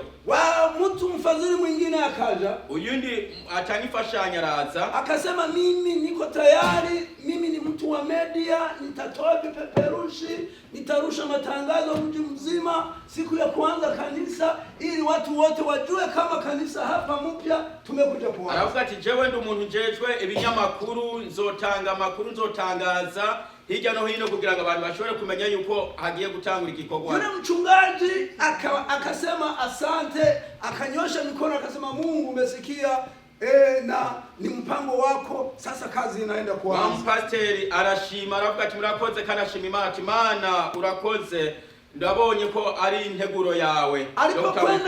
Alipokwenda nyumbani, amaze kugenda muhira, aliomba Mungu, yarasenze Imana. Kawaida wachungaji huwa wanaomba Mungu. Bisanzwe abapastori barasenga Imana. Mungu, arashima Imana, akasema asante kwa sababu hii saini niliyoiona katika mji huu ni saini nzuri na kazi yako inaenda. Aravuga ati iki kimenyetso mbonye muri iki gisagara ni kimenyetso ciza, ni gikorwa cyawe kigiye kubandanya. Basi lakini aliposinzia, ariko mu gihe asinziriye, mtu mmoja akaja, umuntu umwe araza, Roho Mtakatifu akamtokea, Mpemu Yera aramuzako, akamwambia unataka kufanya nini? Aramubwira tugomba ukora iki?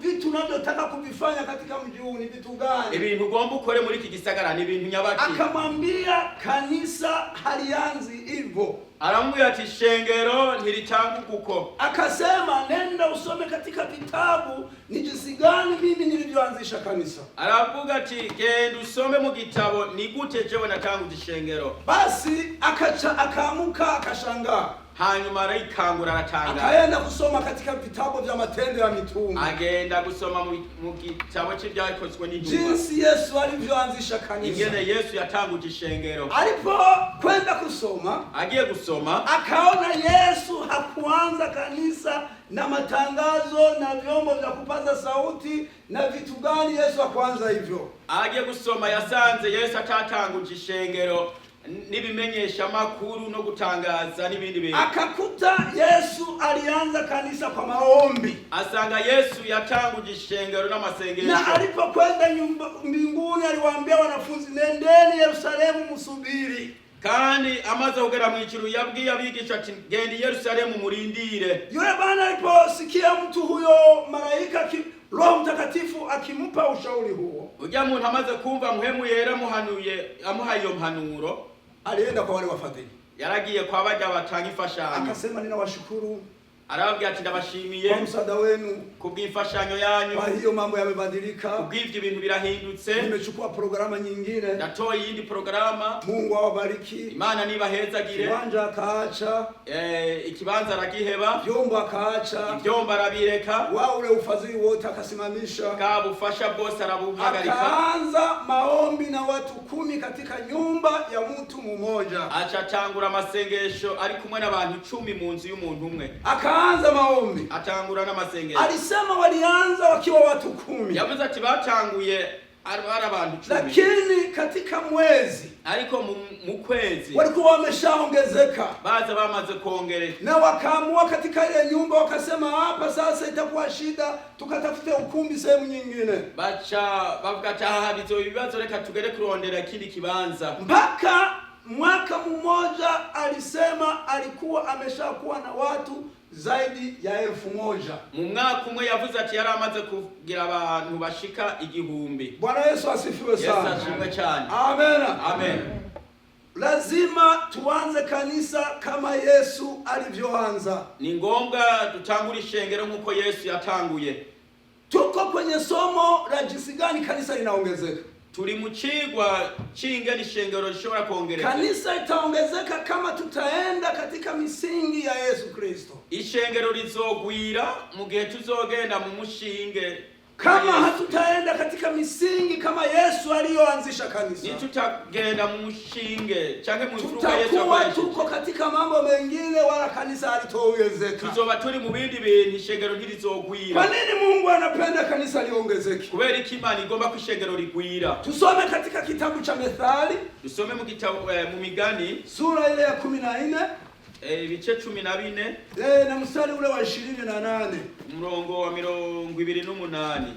Methali 14 na mstari ule wa 20 na 8. Imigani 14 ku murongo wa 28. Kwa nini Mungu anapenda kanisa liongezeke? Kubera iki Imana igomba ko ishengero rigwira? Mtu mmoja asome. Umuntu umwe nasome. Darasani 28. Imigani igice cya 14 ku murongo wa 28.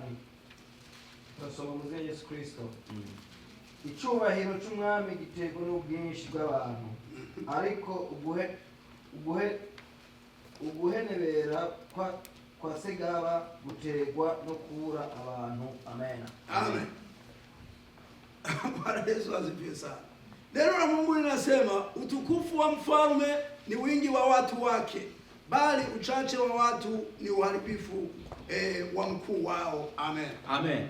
Mungu anapenda watu waongezeke. Imani iragomba ko abantu bagwira. Kama usija ukajifariji kwamba sisi hapa ni sawa, Mungu anafurahi. Ntuze wihumuriza ati twebwe aha ni sawa, Imana iranezerwa. Ukiwa watu 10, 20, 30 ngo ni sawa, ngo ni kanisa ngo lilisema ngo watu 2, 3 watakapokuwa ngo Mungu yuko katikati yao. Abantu 3, 10 ntimuze mwihumurize ngo Mungu Imana yavuze ngo anapenda watu waongezeke. Imani ikunda ko abantu bagwira. Na ndivyo maana tumesema kwamba utukufu wa mfalme ni wingi wa watu.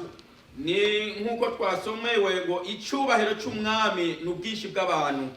Mungu huwa anafurahi watu wakiwa wengi kanisani. Imana iranezerwa abantu babaye benshi mu rusengero. Kanisa linakuwa katika mambo manne. Ishengero lirimu ibice 4. Kanisa litaenda kukua katika mambo manne. Ishengero rirogwira mu buryo 4. Kanisa linakuwa kiidadi. Ishengero riragwira mu biharuro. Kanisa linakuwa kiroho. Ishengero lirakura mu nkemu. Unaweza kuwa na watu ambao Mungu amekupa. Ushobora kuba abantu Imana yaguhaye.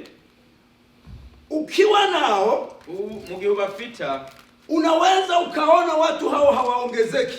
Ushobora kubona abantu batagwira. Makusudi ya Mungu anapokupa watu, intumbero y'Imana mu gihe guhereza abantu, anataka wale watu wakue. Imana igomba ko abantu bakura. Uwakuze kiroho. bakure mu mpemu. Unaweza ukaona kwamba kanisa haliongezeki, Ushobora kubona ishengero ritagwira, na Mungu anapokupa watu, anakupa watu kwa makusudi mazima. Imana mugihe iguha abantu iguha ku ntumbero kanaka. Mungu huwa hapendi watu waliomo kanisani wawe watu ambao ni vibweta au watu ambao hawatembei. Imana ntigomba abantu ko baba mu rusengero ari abantu b'ibimuga canke abantu batagenda genda. Mungu anataka watu wakiwa kanisani wawe watu ambao wamekuwa kiroho. Imana igomba abantu iyo bari mu rusengero baba abantu bakuze mu mpemu, Na watakapokuwa kiroho, kandi bamaze gukura mu mpemu, ili atakapoleta watu wengine, kugira ngo niyazana abandi bantu wale ambao waliokuwa kiroho bajya bamaze gukura mu mpemu, wawainue wale watu wengine ambao watakao kuja, bashobore gukuza abandi cyangwa kuduza abandi bajya baje mu nyuma. Kwa hiyo makusudi ya Mungu Intumbero y'Imana ni kanisa, watu waliomo kanisani waone, yani wakuwe kiroho. n'abantu bari mu rusengero bagomba gukura mu mpemu. Kwa hiyo tumewaita watumishi wa Mungu leo, Kubw'ibyo bakozi b'Imana twabahamagaye mujue makusudi ya Mungu kanisani ni nini. kugira ngo mumenye intumbero y'Imana mu rusengero ni yo kuba mu rusengero ni iki. Mungu hapendezi watu wao wanaingia wamevaa vizuri wawe hapo tu. Imana ntikunda abantu ngo binje mu rusengero bambaye neza ngo babe abaho gusa. Mungu anapenda watu walio kanisani wakuwe kiroho, Imana igomba abantu bari mu rusengero bakure mu mpemu, na wajua wanakoelekea ni wapi. kandi bamenye iyo bari kubaraja ni hehe. Amena. Amen. Tuko pamoja? Tuko pamoja? Turi kumwe. Amena. Amen. Kwa hiyo nimesema kanisa linatakiwa likuwe katika sehemu nne. Kubw'ibyo navuze ngo ishengero rigomba gukura mu buryo bune. Sehemu ya kwanza watu wakuwe kiroho. Uburyo bwa mbere abantu bakure mu mpemu. Sehemu ya pili Uburyo bwa kabiri kanisa likuwe kifedha. ishengero rikure mu buryo bwa ekonomi. Mungu anapenda kanisa likuwe kifedha. Imana iragomba kwishengero rikura Kanisa ambalo halina fedha, ishengero ridafise amahera, kutakuwa na kulalamika na kunungunika na lawama zitakuwa nyingi. hazobamwo kwidodoma no kwidodomberanira. Kwa hiyo ukiona kanisa kama halikuwi Mu gihe ubona ishengero ridakura kifedha, mu mahera, watumishi ndo Mungu anaosema kwa nini hamulei kanisa. Imana ibaza abakozi b'Imana kubera iki mutarera ishengero. Kwa mfano, Akarorero, unaweza kuwa na kanisa la watu 100 ushobora kugira ishengero ry'abantu au watu 50, canke abantu 50. wanapotoa sadaka, Mu gihe batanze amashikanwa, unapokwenda kuangalia sadaka ugiye kuraba ishikanwa unakuta kuna $50, ugasanga harimo amadolari 50. ujue hilo kanisa halina malezi na halina makuzi. Umenye yuko iryo shengero ataburezi rifise kandi atagukura rigira. Mtumishi mmoja alitupa ushuhuda, Umukozi w'Imana umwe yaduhaye yeye kanisani wewe mu rusengero wanapotoa sadaka mu gihe batanga amashikanwa lazima aende kuangalia ni ngombwa aragera kuraba noti ya tuseme huku noti ya dola 10 zimetolewa 10 ngapi. tuvuge nk'akarorero ngaha inoti za 10 hatanzwe zingahe? Noti za dola moya ni ngapi? Idolari rimwe hatanzwe inoti zingahe? Katika sadaka sio 10. Turavuga mu ishikanwa ntabwo ari kigira. Noti za 50 zimo ngapi? Inoti za 50 harimo zingahe? Akiona katika kibweta kuna noti ya dola moja tu, amaze kubona mu nkoko harimo inoti y'idolari mwezi wa kwanza, ukwezi kwa mbere, mwezi wa pili, ukwa kabiri, mwezi wa tatu, ukwa gatatu, anasema hili kanisa halina malezi na haliko linatembea kukua kiroho. Achavuga ati ishengero nta burezi rifise kandi ntabwo ririko riragenda kugira ngo rikure mu mpemu. Amen.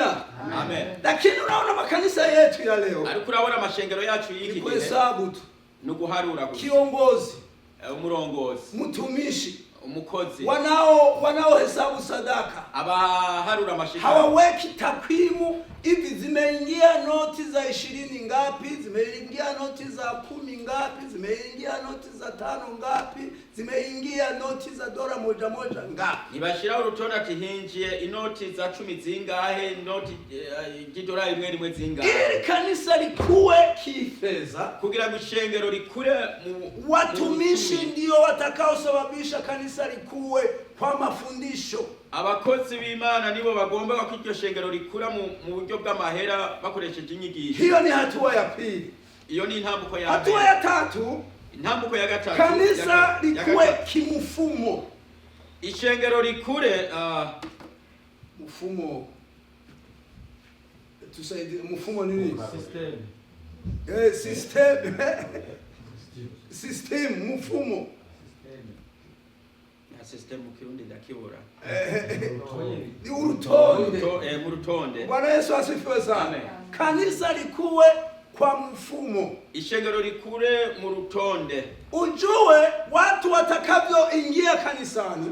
Umenye ko abantu ko binjira mu rusengero. Ndivyo kanisa itakavyoendelea. Suko ishengero rirotere rijimbere. Utaanza na watu wachache. Zotangura n'abantu bakeyi. Na utaendelea watu wataendelea kuongezeka. Bizobana kandi abantu bazoguma bagwiye. Kama unaona makanisa mengi watu wanaingia halafu wanatoka. Nimba ubona amashengero menshi abantu binjira kandi basohoka. Ni kwa sababu makanisa mengi hayana mfumo mzuri. Ni kubera ko amashengero menshi atarutonde rwiza yafise. Na ili muweze kwenda katika mfumo wa kanisa kama Yesu alivyoanza, kugira ngo ugendere mu rutonde nkuko Yesu yatanguje, unatakiwa kanisa liwe na mfumo. Mugombe gishengero rigira urutonde. Mfumo wa kwanza ni mfumo wa uongozi. Urutonde rwa mbere urutonde rw'uburongozi. Mfumo wa pili ni mfumo wa kifedha. Urutonde rwa kabiri urutonde rw'amahera. Mfumo wa tatu ni mfumo wa kimuda. Urutonde rwa kabiri ni urutonde rw'umwanya. Kanisa linapotanuka, ishengero uko ryaguka, kanisa linapokuwa kubwa, ishengero uko riba rinini, au unapokuwa na watu wengi, cyangwa uko ugira abantu benshi, ujue watumishi munaenda kufanya kazi kubwa. Mumenye yuko abakozi muba mugiye gukora igikorwa kinini. Ili mchungaji au mwalimu au diakoni awe katika nafasi yake, apate nafasi nzuri ya kutosha kuifanya kazi kama Mungu alivyokuita, kugira ngo umupastori cyangwa diakoni cyangwa umwarimu abe mu mwanya wiwe akore mu kw'Imana yamuhamagaye. Unatakiwa uwe na mfumo mzuri kanisani. Ugomberwa kugira ngo ugire urutonde rwiza mu rusengero. Tatoa mfano. Ndatanga karorero. Ndio maana unaona kuna wana maombi. Niyo mpamvu ubona hari aba masengesho. Ndio maana unaona kuna wenyekiti wa vikundi, mwenyekiti wa vijana. Niyo mpamvu ubona hariho abarongoye ugwaruka, abarongoye imigwi. Ndio maana unaona kuna wenyekiti wa kina mama. Iyo mpamvu ubona hariho abarongoye abakenyezi. Kule sababu ya kuchagua hao wenyekiti wa kina mama na wenyekiti wa vijana, intumbero yo gutora abarongoye abakenyezi cyangwa abarongoye ugwaruka, sio kwamba upo tu mwenyekiti wa mama au mwenyekiti wa vijana umechaguliwa kwa jina uwe mwenyekiti wa mama unasimama, mwenyekiti wa vijana unasimama. Uba watowe ngube urongoye abamama kuizina gusa witwe urongo y'abamama. Kanisa linalokwenda kukua, ishengero rigenda gukura, ina maana mwenyekiti wa wamama amechaguliwa kule aende kuhubiri. Nukuvuga urongo y'abakenyezi yatowe kugira ngo agende kwigisha hariya mwawujya mugwi. Mwenyekiti wa vijana anakuwa amechaguliwa aende kuhubiri. Umukuru w'ugwaruka yatowe kugira ngo aje kugwigisha. Lakini sasa hivi walio wengi, ariko uyu munsi benshi, akichaguliwa, yatowe, kitu atakachokwenda kukianzisha cha kwanza, ikintu atangura gutanguza kwenye kikao cha kwanza, mu nama ya mbere ni mfuko wa hela, ni inkoko y'amahera. Tufanye mfuko, tugire inkoko. Amen. Amen. Lakini anakuwa ameenda tofauti na jinsi Yesu alivyosema. Ariko abagiye gutandukanye nuko Yesu yavuze. Anaposimamia kikundi, mugihe uhagarikiye umugwi, unakuwa umeenda kwenda kuhubiri katika kikundi kile. Ubugiye kwigisha mwawujya mugwi. Amen. Amen. Tuko pamoja. Turi kumwe. Tuko pamoja. Turi kumwe. Mungu awabariki sana. Imani bahezagire cyane. Tuko katika somo la jinsi kanisa kukua. turi mu cigwa ingene ishengero rigomba gukura. Tunaenda kuangalia mfumo ambao kanisa ili litanuke lina mambo mangapi ya muhimu ili kanisa liweze kutanuka. Tugiye kuraba urutonde mbega kugira ngo ishengero ryaguke rifise ibintu bingahe ligomba gukoresha kugira ngo showe kwa. Nataka nizungumzie vitu viwili. Ngomba mvuge ibintu bishika bibiri. Kwanza, kanisa ili likue, kanisa la aina yoyote ili likue, ishengero ryari ryo ryose kugira ngo rikure, lazima muwekeze katika neno la Mungu. Ni ngombwa mubikishe mu ijambo ry'Imana. Na pili, lazima muwekeze katika maombi. Icya kabiri ni ngombwa mubikishe mu masengesho. Ni vitu hivyo viwili. Ni ibintu bibiri. Tazungumzia kuhusu neno. Ndaza kuvuga ku ijambo. Kanisa haliwezi kukua kwa ajili ya matukio.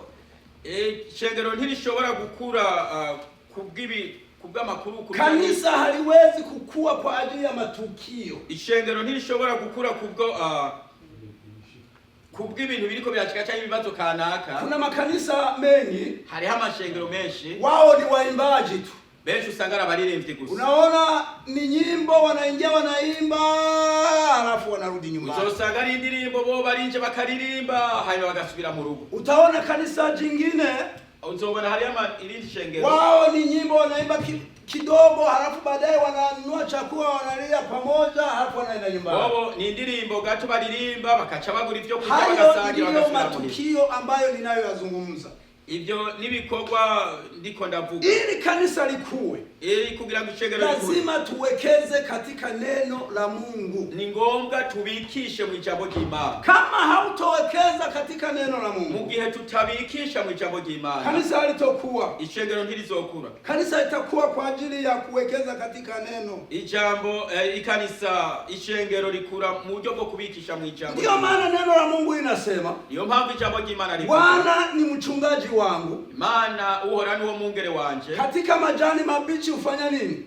Mugace butotahaye agira nte? Hunilaza. Nimwa yandyamika. Katika yale majani mabichi, mwaburya ubwatsi butotahaye. Majani mabichi ni neno la Mungu. Ubwatsi butotahaye ni ijambo ry'Imana. Kanisa kama halina neno la Mungu, ishengero mu gihe ridafise ijambo ry'Imana, lazima litakuwa na muhemuko, lazima watu wataongezeka, abantu bazogwira, lakini baada ya muda utaona watu wanaisha wanaondoka. Ariko mu mwanya gato uzobona abantu bahera. Ni mpango wa Mungu, ni ntumbero y'Imana. Mungu anatafuta sehemu ambayo kuna majani Imana irondera ahantu hari ubwatsi bugizene. Unaweza ukaona watu wanatoka kanisani wanaenda, ushobora kubona abantu bava mu rusengero bigira, au wanaingia kanisani canke binjira mu rusengero. Ni kwamba ule ni mpango wa Mungu. Nukuvuga ijya ni ntumbero y'Imana. Watu huwa wanakuja kwa kibali. Abantu baraza kubw'ikibali. Unaweza kuja kwa kibali cha mchungaji.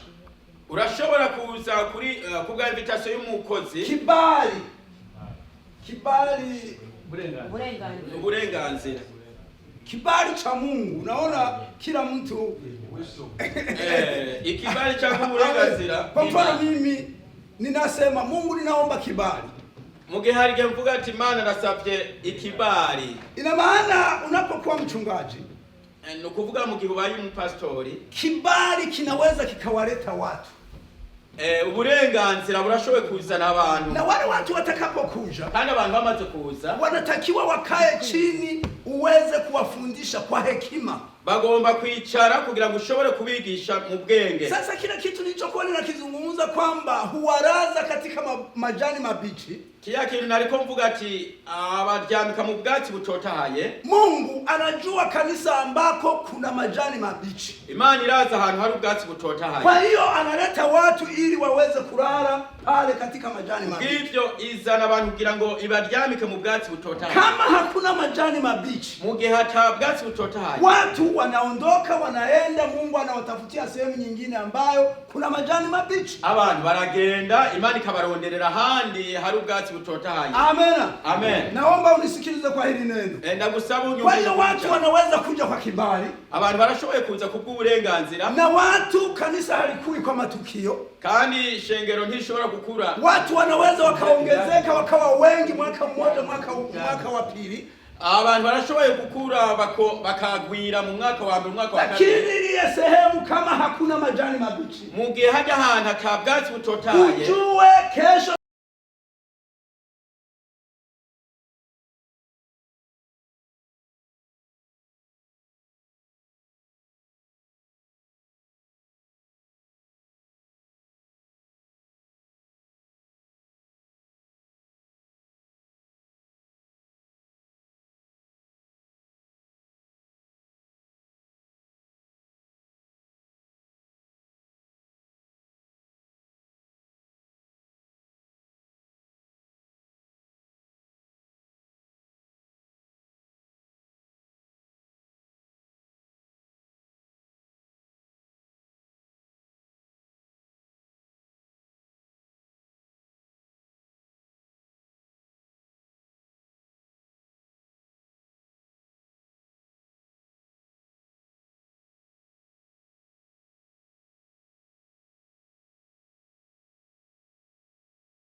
uko unaongea na akili za watu. Umenye yuko uriko uravugana n'ubwenge bw'abantu. Ili uweze kuongea na roho za watu, kugira ngo ushobore kuganira n'imitima y'abantu, unatakiwa uwekeze neno katika maombi, neno lako uliombee. Ugomba kubikisha amasengesho ijambo rya urisengere.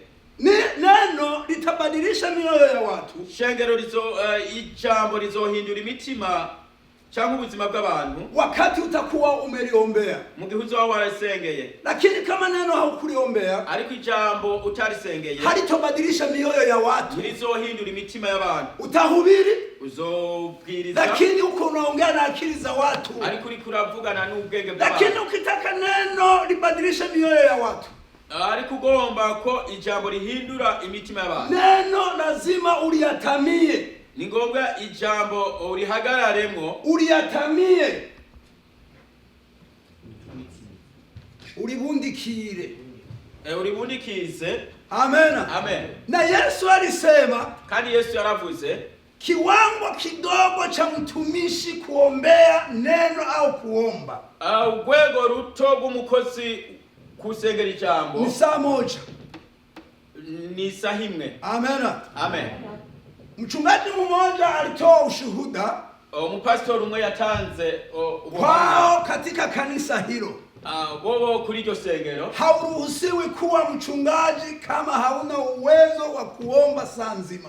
Ntushobora kwemererwa kuba umupastori udafise ububasha bwo gusenga. Tena huyo mchungaji wa kanisa hilo, kandi uwo mupastori w'urwo rusengero, watu wanaoandaliwa kuwa wachungaji, abantu bagiye gutegurwa kuzo baba pastori, anawapeleka kwenye kinyumba kikubwa, arabatwara ahantu mu ruzu runini, anakuweka huko, akagushira aha, yeye anaenda kule, wewe akagenda hari, anakwambia unatakiwa uombe saa nzima akiwa anakusikiliza, akakubwira ati ugomba usenga isaha yose ndiko ndakumvira, tena bila kufunga pumzi, kandi utagabanu udahemuka, tena bila kurudia neno, kandi udasubiramwo amajambo. Neno ukilirudia mara mbili mara tatu, ijambo risubiyemwo kabiri gatatu, ina maana uchungaji umekushinda. Nukuvuga ubupastori buragunaniye. Unasimama kule, ukahagara hariya, unaomba, ugasenga, anakwambia omba, akavuga ati senga, bila mic, ata micro, kwa sauti, mwijwi, halafu anasimama kule, hanyuma agahagara hariya, anakusikiliza, akakumviriza, unaomba saa nzima dakika 60 bila kukata pumzi na bila kurudia neno unairudia. Isaha yose minota 60 adahumeka. Kwa nini? Kubera iki? Anataka mchungaji ni mtu ambaye anatakiwa aombe. Agomba pastori cyangwa umwungere abo umuntu agomba gusenga. Mwalimu awe mtu wa maombi. Umwarimu abo umuntu w'amasengesho. Kwa sababu ni kitendo cha kuatamia neno. Kubera ko ni igikorwa cyo gutwikiza ijambo. Wakati neno umeliandaa, mu gihe ijambo wariteguye, unaliatamia, ukalitwikira, unaliombea, ukalisengera, ile neno ndipo litakapokwenda kuongea na mioyo ya watu. Ija jambo niho lirogera kuganira n'imitima y'abantu. Kwa sababu neno la Mungu linasema, kubera ko ijambo ry'Imana linda sana moyo wako, rinda umutima wawe, na ndani ya moyo ndio kuna nini? Kandi mu mutima wawe hari, ndio kuna chemichemi za nini? Za uzima. Niho hari mbizi ziki. Kwa hiyo kisimama madhabahuni mtumishi, kubw'ibyo uhagaze kuri karutare mukozi w'Imana, uko unahubiri, uri kurigisha, neno haukuliombea, ijambo ina maana ujue uko unaongea na akili za watu, haukunaongea na mioyo. Umenye ko uri kuravugana n'ubwenge bw'abantu, uri kuravugana n'imitima. Kwa hiyo ukitaka kanisa ulijenge, kugira ngo ishengero ryubake, ni lazima uwe mwana maombi. Ni ngombwa ubu munyamasengesho. Kanisa muwekeze kwenye maombi. Ishengero mubikishe mu mashenge. Ni kitendo cha kuwatamia yai. Ni gikorwa cyo gutwikira yayi. Ndipo kifaranga cha kuku kinapofanya nini? Niho umuswi w'inkoko girane. Kuku kuku atamia yai, mu gihe inkoko itabundikiriye iyayi igi, ina maana kifaranga cha kuku hakiwezi kufanya nini? Ni kuvuga umuswi ntushobora kugirane. Kwa hiyo na neno kama hauliatamii, kubw'ibyo ni jambo mu gihe utaribundikira, utaongea na akili za watu, hautaongea na mioyo ya watu. Uzovugana n'ubwenge bw'abantu, uzovugana n'imitima y'abantu.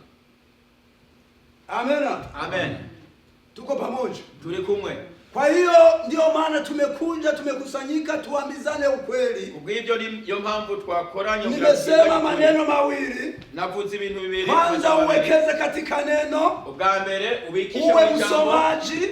Ube umusomyi. Uwe mtu unayesoma neno. Ube umuntu usoma ijambo. Ili uweze kuhubiri kile kitu ambacho unachokijua. Kugira ngo ushobore kwigisha kijya uzi. Usihubiri mambo ya favoritism, yani ya kutaka kukusanya watu wakufuate, mambo ya uongo. Ntiwigishe ibintu by'ubeshubeshe cyangwa byo kugomba ngo abantu ngo bagukurikire. Uwekeze katika neno. Ubikishe mu ijambo. Na kitu cha pili tumezungumza.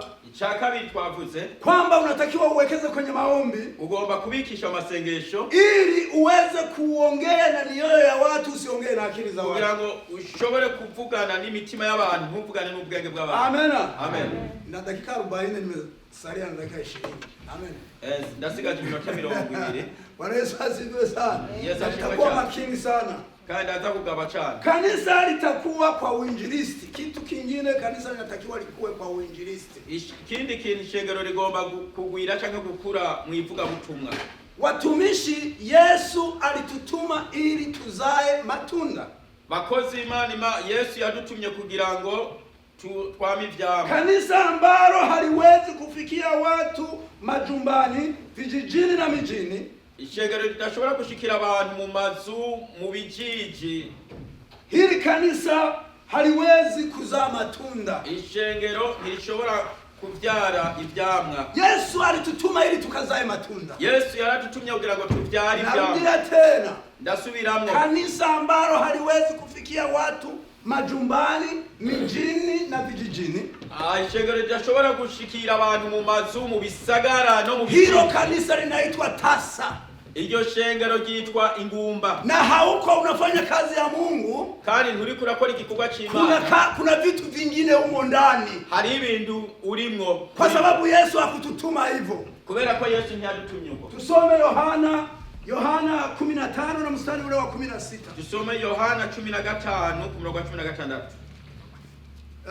Yohana 15 na mstari wa 16 panasema, si ninyi mlionichagua mimi, bali mimi niliyewachagua ninyi, nami nikawaweka mwende mkazae matunda, na matunda yenu yapate kukaa, ili kwamba lolote muombalo Baba kwa jina langu awape. Ni haya maneno ya Mungu. Ni hivyo, ninaenda haraka, nimebakiza dakika kidogo. Kwamba Yesu alitutuma tuende kuzaa matunda. Yesu yadutumye kugira ngo twame ivyama. Ili matunda yaweze kukaa.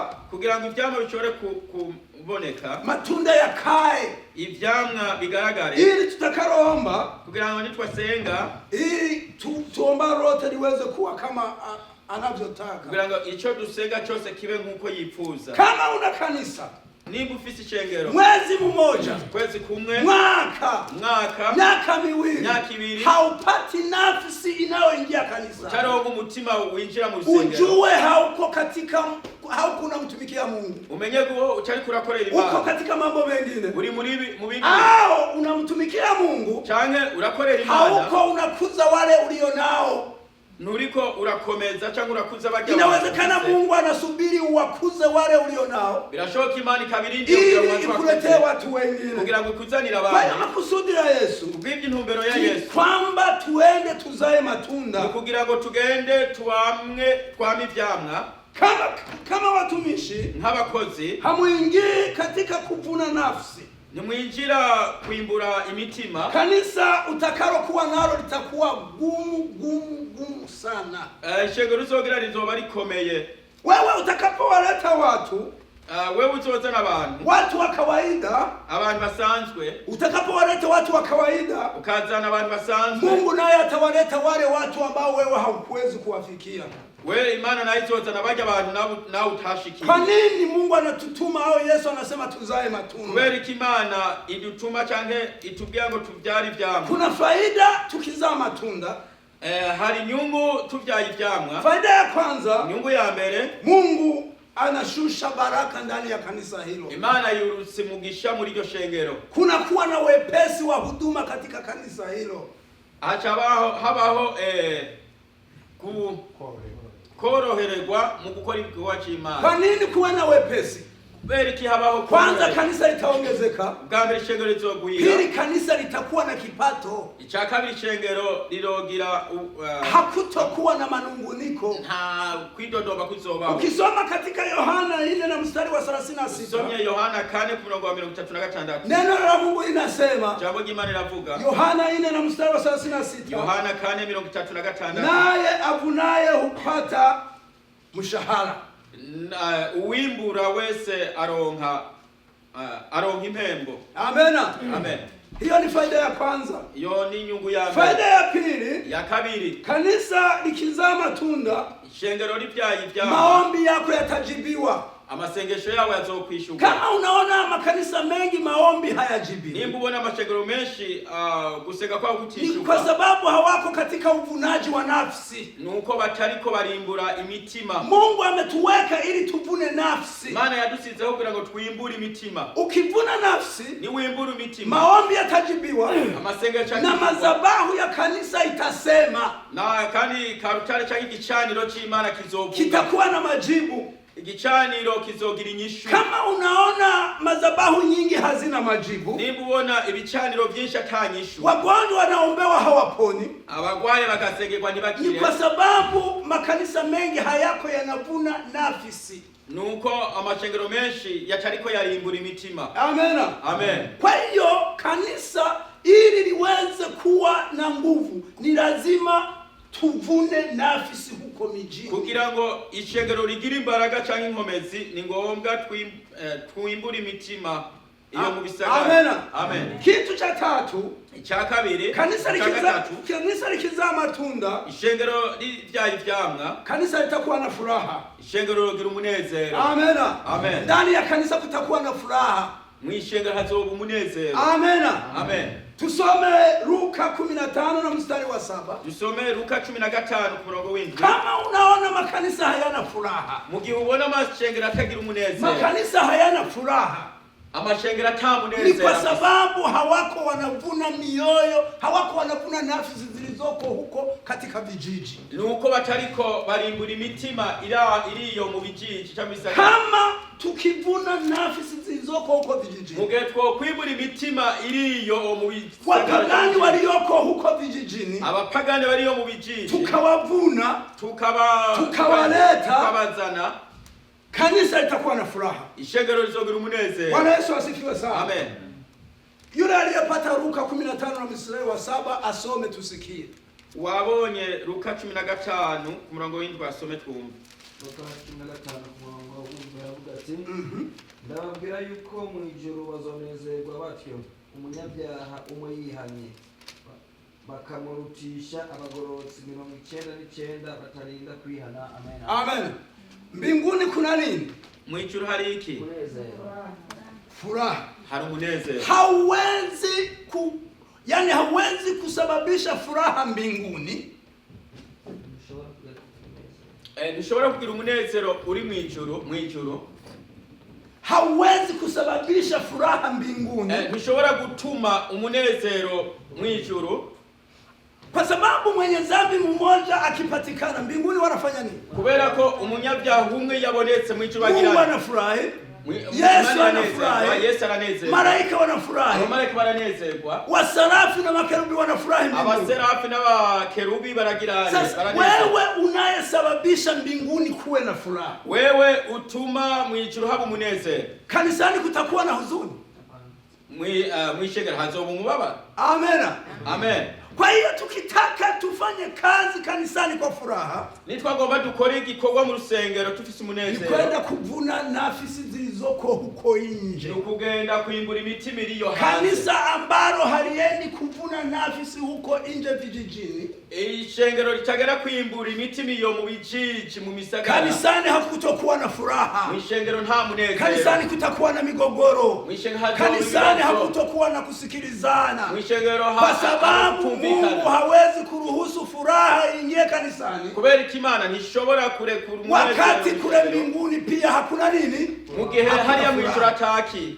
Kwa hiyo ukitaka kanisani kuwe na furaha, Kubw'ivyo niwe agomba mwishega haba Ni umunezero. kuvuna nafsi. Nukwimbura imitima. Kwa hiyo tufikirie Kubw'ivyo twimbire. katika mwaka tunavuna nafsi ngapi? Mu mwaka Mbona twimbura tunataka imitima kanisani kuwe na furaha? ko tugomba mwishegero haba Tuwe na umunezero. amani. Haba amahoro. Mungu tunaomba amani. Mana turasaba Mungu amahoro. naye anaangalia. Mana naye karaba. Je, nyie mnanipa amani? Mwewe murampa amahoro. Ukitaka amani kanisani, Ugomba amahoro mu rusengero. vuna ataniyo moyo mmoja ulete kanisani. Imbura n'umutima umwe. Mbinguni watapiga makofi. Mwijuru azokoma Na amashi. kanisani kutakuwa na nini? No mwishegero hazobiki. Kwa hiyo ili kuzaa matunda kuna faida, kanisani kunakuwa na furaha. Kuvyara ivyamwa gufise akamaro mwishegero haba. Imebakiza dakika 10. Sigaje minota 10. Bwana Yesu asifiwe. Amen. Na katika dakika 10 nitakuwa nimemaliza. Mu minota 10 nza kubandanya. Amen. Amen. Katika kukuza kanisa, Mu gukuza ishengero, katika uinjilisti kuna oda. mwivuga butumwa hari urutonde. Nimesema kwenda kuvuna roho katika vijiji. Navuze kugera kwimbura imitima yo mu bijiji. Kwa hiyo kuna oda. Hari urutonde. Amen. Amen. Ukisoma katika kitabu cha Matendo ya Mitume 1:8 panasema hivyo ni mpango Yesu aliyowapatia wanafunzi kwamba mtaenda Yerusalemu, mtaenda Uyahudi, mtaenda Samaria, mtaenda na mwisho wa dunia. Amen. Ukisoma pale ibyakozwe n'intumwa imwe ku murongo w'umunani. Muyihubire injili. Ati mugende muvuga ubutumwa. Mwanze Yerusalemu. Muheri Yerusalemu. Mwende Uyahudi. Mugere Uyahudi. Mwende Samaria. Samaria. Na mwisho wa nchi. No kugeza ku mpera y'isi. Huu ndio mpango ambao Yesu alituacha. Huu niwo mugambi Yesu yadushigiye. Yerusalemu ni wapi? Yerusalemu ni he? Yerusalemu ni hizi sehemu ambazo zimezunguka kanisa. Yerusalemu ni ibi bice bizunguruka ishengero. Amen. Amen. Ukiruka ukaenda Samaria. Ni wageni Samaria. Kabla hapa Yerusalemu hawajasikia neno. Aha Yerusalemu batarumva ijambo. Mungu atakwambia, Yesu atakwambia hakuenda katika utaratibu niliyokuambia. Yesu azokubwira ati ntiwagiye mu rutonde nakubwiye. Kwa hiyo ukitaka uende katika utaratibu wa Yesu, ni wagomba kugenda mu rutonde kwa Yesu. Vuna mioyo nafsi zilizoko hapa pembeni ya kanisa. Imbura imitima iraha iruhande y'urusengero. Hapa pembeni ya kanisa. Ahegere y'urusengero. Ukitoka hapa, uvuye ngaha, uende Samaria. Ugende Samaria. Samaria ni huko mbali ambapo watu wanachukua basi kubwa kuja hapa. Samaria ni ija kura abantu bafata mabasi baje gusenga. Ukitoka Samaria, uvuye Samaria, alisema muende mpaka mwisho wa nchi. Yavuze ati muze mugende kugeza ku mwisho wa nchi. Ni online, ndizo hizo habari za kwenye YouTube na kwenye YouTube unaona, unataka uambie watu wa Afrika, watu wa Ulaya, uanze kuwahubiri watu. Mpera y'isi na ya online ya YouTube mbona bakoresha kugira ngo hiyo ndio programu Yesu aliyoiacha. Iyo niyo programu. Sasa matatizo ya leo, ariko ibibazo by'umunsi, matatizo ya leo, ingorane z'uyu haujaenda Yerusalemu. Ragani Yerusalemu. Yerusalemu hakuna hata nafsi moja ulioipuna pale. Yerusalemu nta n'umutima n'umurimbura. Unataka uende mwisho wa nchi. Ugomba ugere ku mpera y'isi. Ndio maana ukienda kwenye mtandao unaweza kuweka kahubiri, utaangalia na views hakuna tamia nami. Ina maana Yesu anakuambia rudi Yerusalemu. Niyo mpamvu urinze ushira ku mutanda uzosanga tana views n'icana. Yesu akubwira ati subiri Yerusalemu. Wewe unataka mwisho wa nchi wasikie injili. Wewe ugomba ku mpera y'isi bumva ubutumwa. Na Yerusalemu hawajasikia injili. Yerusalemu batarumva ubutumwa. Kwa hiyo anzia Yerusalemu. Bibyo here Yerusalemu. Uende Samaria. Ugende Samaria. Ukishamaliza Samaria, urangije Samaria, ndio uende huko mwisho wa nchi. Hanyuma ugende yo ku mpera y'isi. Amen. Amen. Kanisa nimesema watu watakuja kwa kibali. Ishengero navuze yuko abantu bazoza kubwo uburenganzira. Utawaketisha chini, uzobicarika hasi, uwafundishe kwa hekima, ubigishe n'ubwenge. Hekima ni neno la Mungu. Ubwenge ni jambo ry'Imana. Usije ukafikiri hekima ngo ni akili ya mtu. Ntiwibaze ngo ubwenge ni ubwenge bw'umuntu. Biblia ikisema hekima, Biblia ivuze ubwenge, hekima ni neno la Mungu. Ubwenge ni jambo ry'Imana. Amen. Amen. Utaenda kwa wale ambao waliojenga, aliyejenga kwa mchanga na aliyejenga kwa nini? Kwa mwamba. Yule aliyejenga kwa mwamba walisema ni mtu anayesikia neno na kulifanya nini? Ubache ku rutare Na kulifanyia kazi. Kwa hiyo hekima ni neno la Mungu. Kubw'ivyo ubwenge ni jambo ry'Imana. Kibali uburenganzira unapotubu mugihe wihana unaombewa ugasengerwa kuwa mtumishi, kuba umukozi, Mungu anaweka kibali. Imana isizeho Na ndio maana unaona niyo mpamvu ubona ukienda kuanzisha kanisa ugiye gutanguza ishengero watu wanakufuata, abantu barakagukurikira. Amen.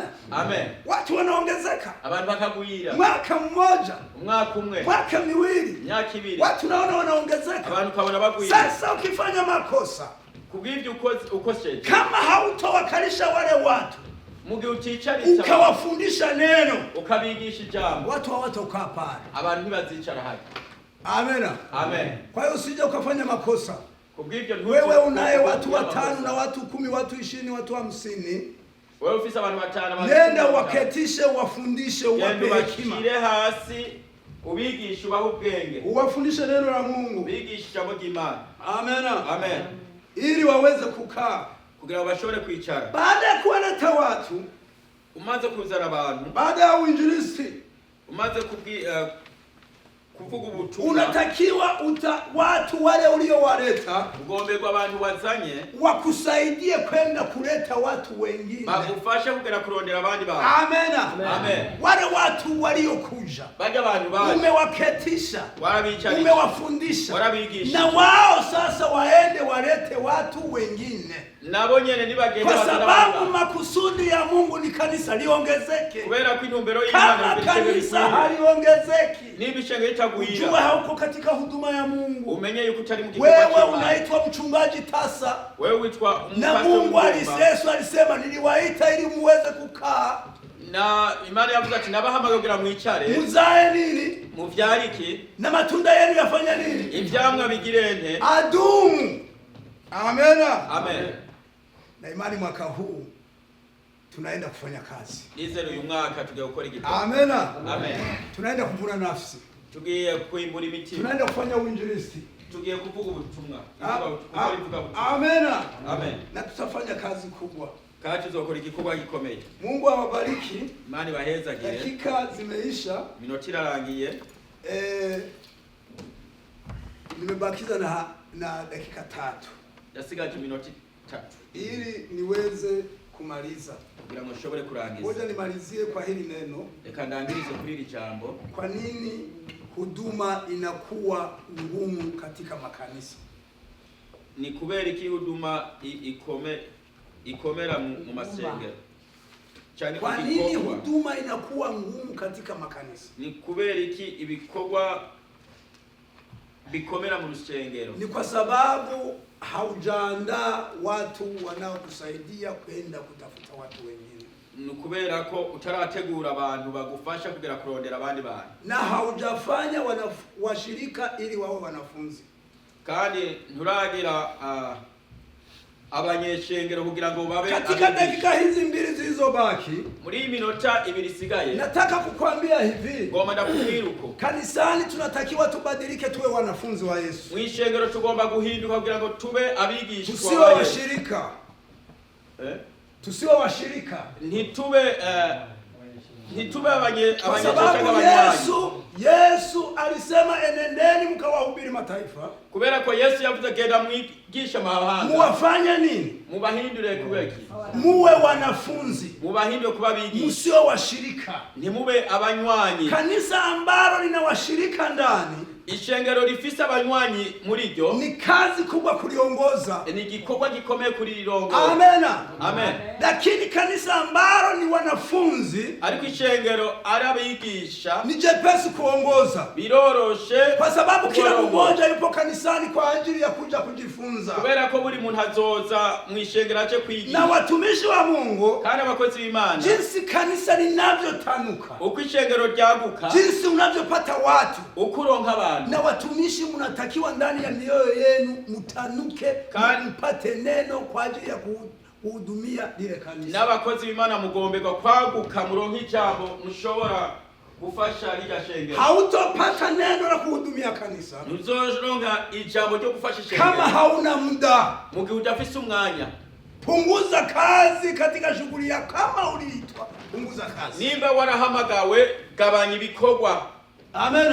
Amen. Upate muda wa kusoma neno, Uronka umwanya wo gusoma upate muda wa kuomba. Uronka umwanya wo gusenga. Kwa sababu tulisema mambo mawili makubwa. Kubera ko twavuze ibintu bibiri bikomeye. Kuwekeza katika neno, kubikisha mu na ijambo, kuwekeza katika maombi. no kubikisha amasengesho. Tulisema kama hausomi Biblia, Twavuze niba udasoma Bibiliya, kwa uchache kwa mwezi usome hata kitabu kimoja, gake niburi mu kwezi ufumu utahubiri mambo ambayo hauyajui. ariko uzokwigisha ibintu utazi. Utaenda ukasoma mstari mmoja, uzosoma umurongo umwe, utasimama katika madhabahu, uzohagarara si walikupanga, ntibagutegura. utaanza kusema vitu ambavyo sio vya kweli, ni vya uongo, uzotangura kuvuga ibintu hatari ivy'ukuri, ari kwa sababu haukupata muda mzuri wa kusoma neno. kubera ko ntiwarose umwanya mwiza wo gusoma Mtumishi ijambo. mmoja akasema, Umukozi umwe aravuga, nikisema Bwana Yesu asifiwe, ati mvuze ati Bwana Yesu asifiwe, nina versi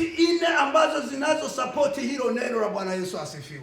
hariho ibice bishika 4 bishigikira iryo jambo Bwana Yesu asifiwe. Nikisema watumishi wengine, pokea gari, mvuze abandi bakoze ati nimwakira amamodoka, pokea nyumba, akira amazu, ni versi gani au ni mstari gani unaokuambia kwamba mtu anapokea gari?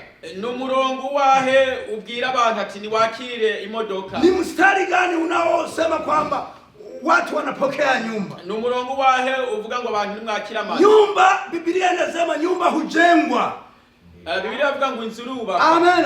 Amen. Kwa hiyo mtu akikwambia pokea baraka, umuntu akubwira ati akira umugisha, unatakiwa umpe list mistari 3 au 4 ya kusapoti hizo baraka unazonipa. ugomba kuchora urutonde rw'imirongo ishika 3 canke 4 ingene uwo mugisha ugomba kuboneka. Kama hausomi neno, mu gihe udasoma ijambo, utashtuka unasema mwaka huu tunainuliwa, tunainuliwa, umwaka ni mwaka wa baraka, umwaka w'umugisha, pokea ni baraka. akira Ni imigisha. mistari gani ambayo inayosapoti hilo neno unalolisema? ni mirongo ingahe ishigikira iryo jambo uri kuravuga? Ndio maana unatakiwa uwe msomi wa vitabu na msomi wa Biblia. Niyo mpamvu ugomba kuba umusomyi wa Biblia n'umusomyi w'ibitabo. Unaposoma neno, mu gihe usoma ijambo, mistari ya kusapoti ile message ni mingapi ambayo inayotoka katika Biblia? imirongo ishigikira ijya message ni ingahe ivuga? Utasema mistari ambayo haukuisoma, uzovuga imirongo utasomye. Amen.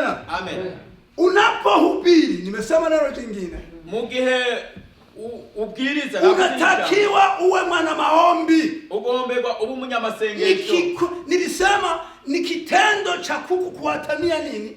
Navuze ati ni igikorwa cy'inkoko kugira nte, ndipo kifaranga kinapofanya nini?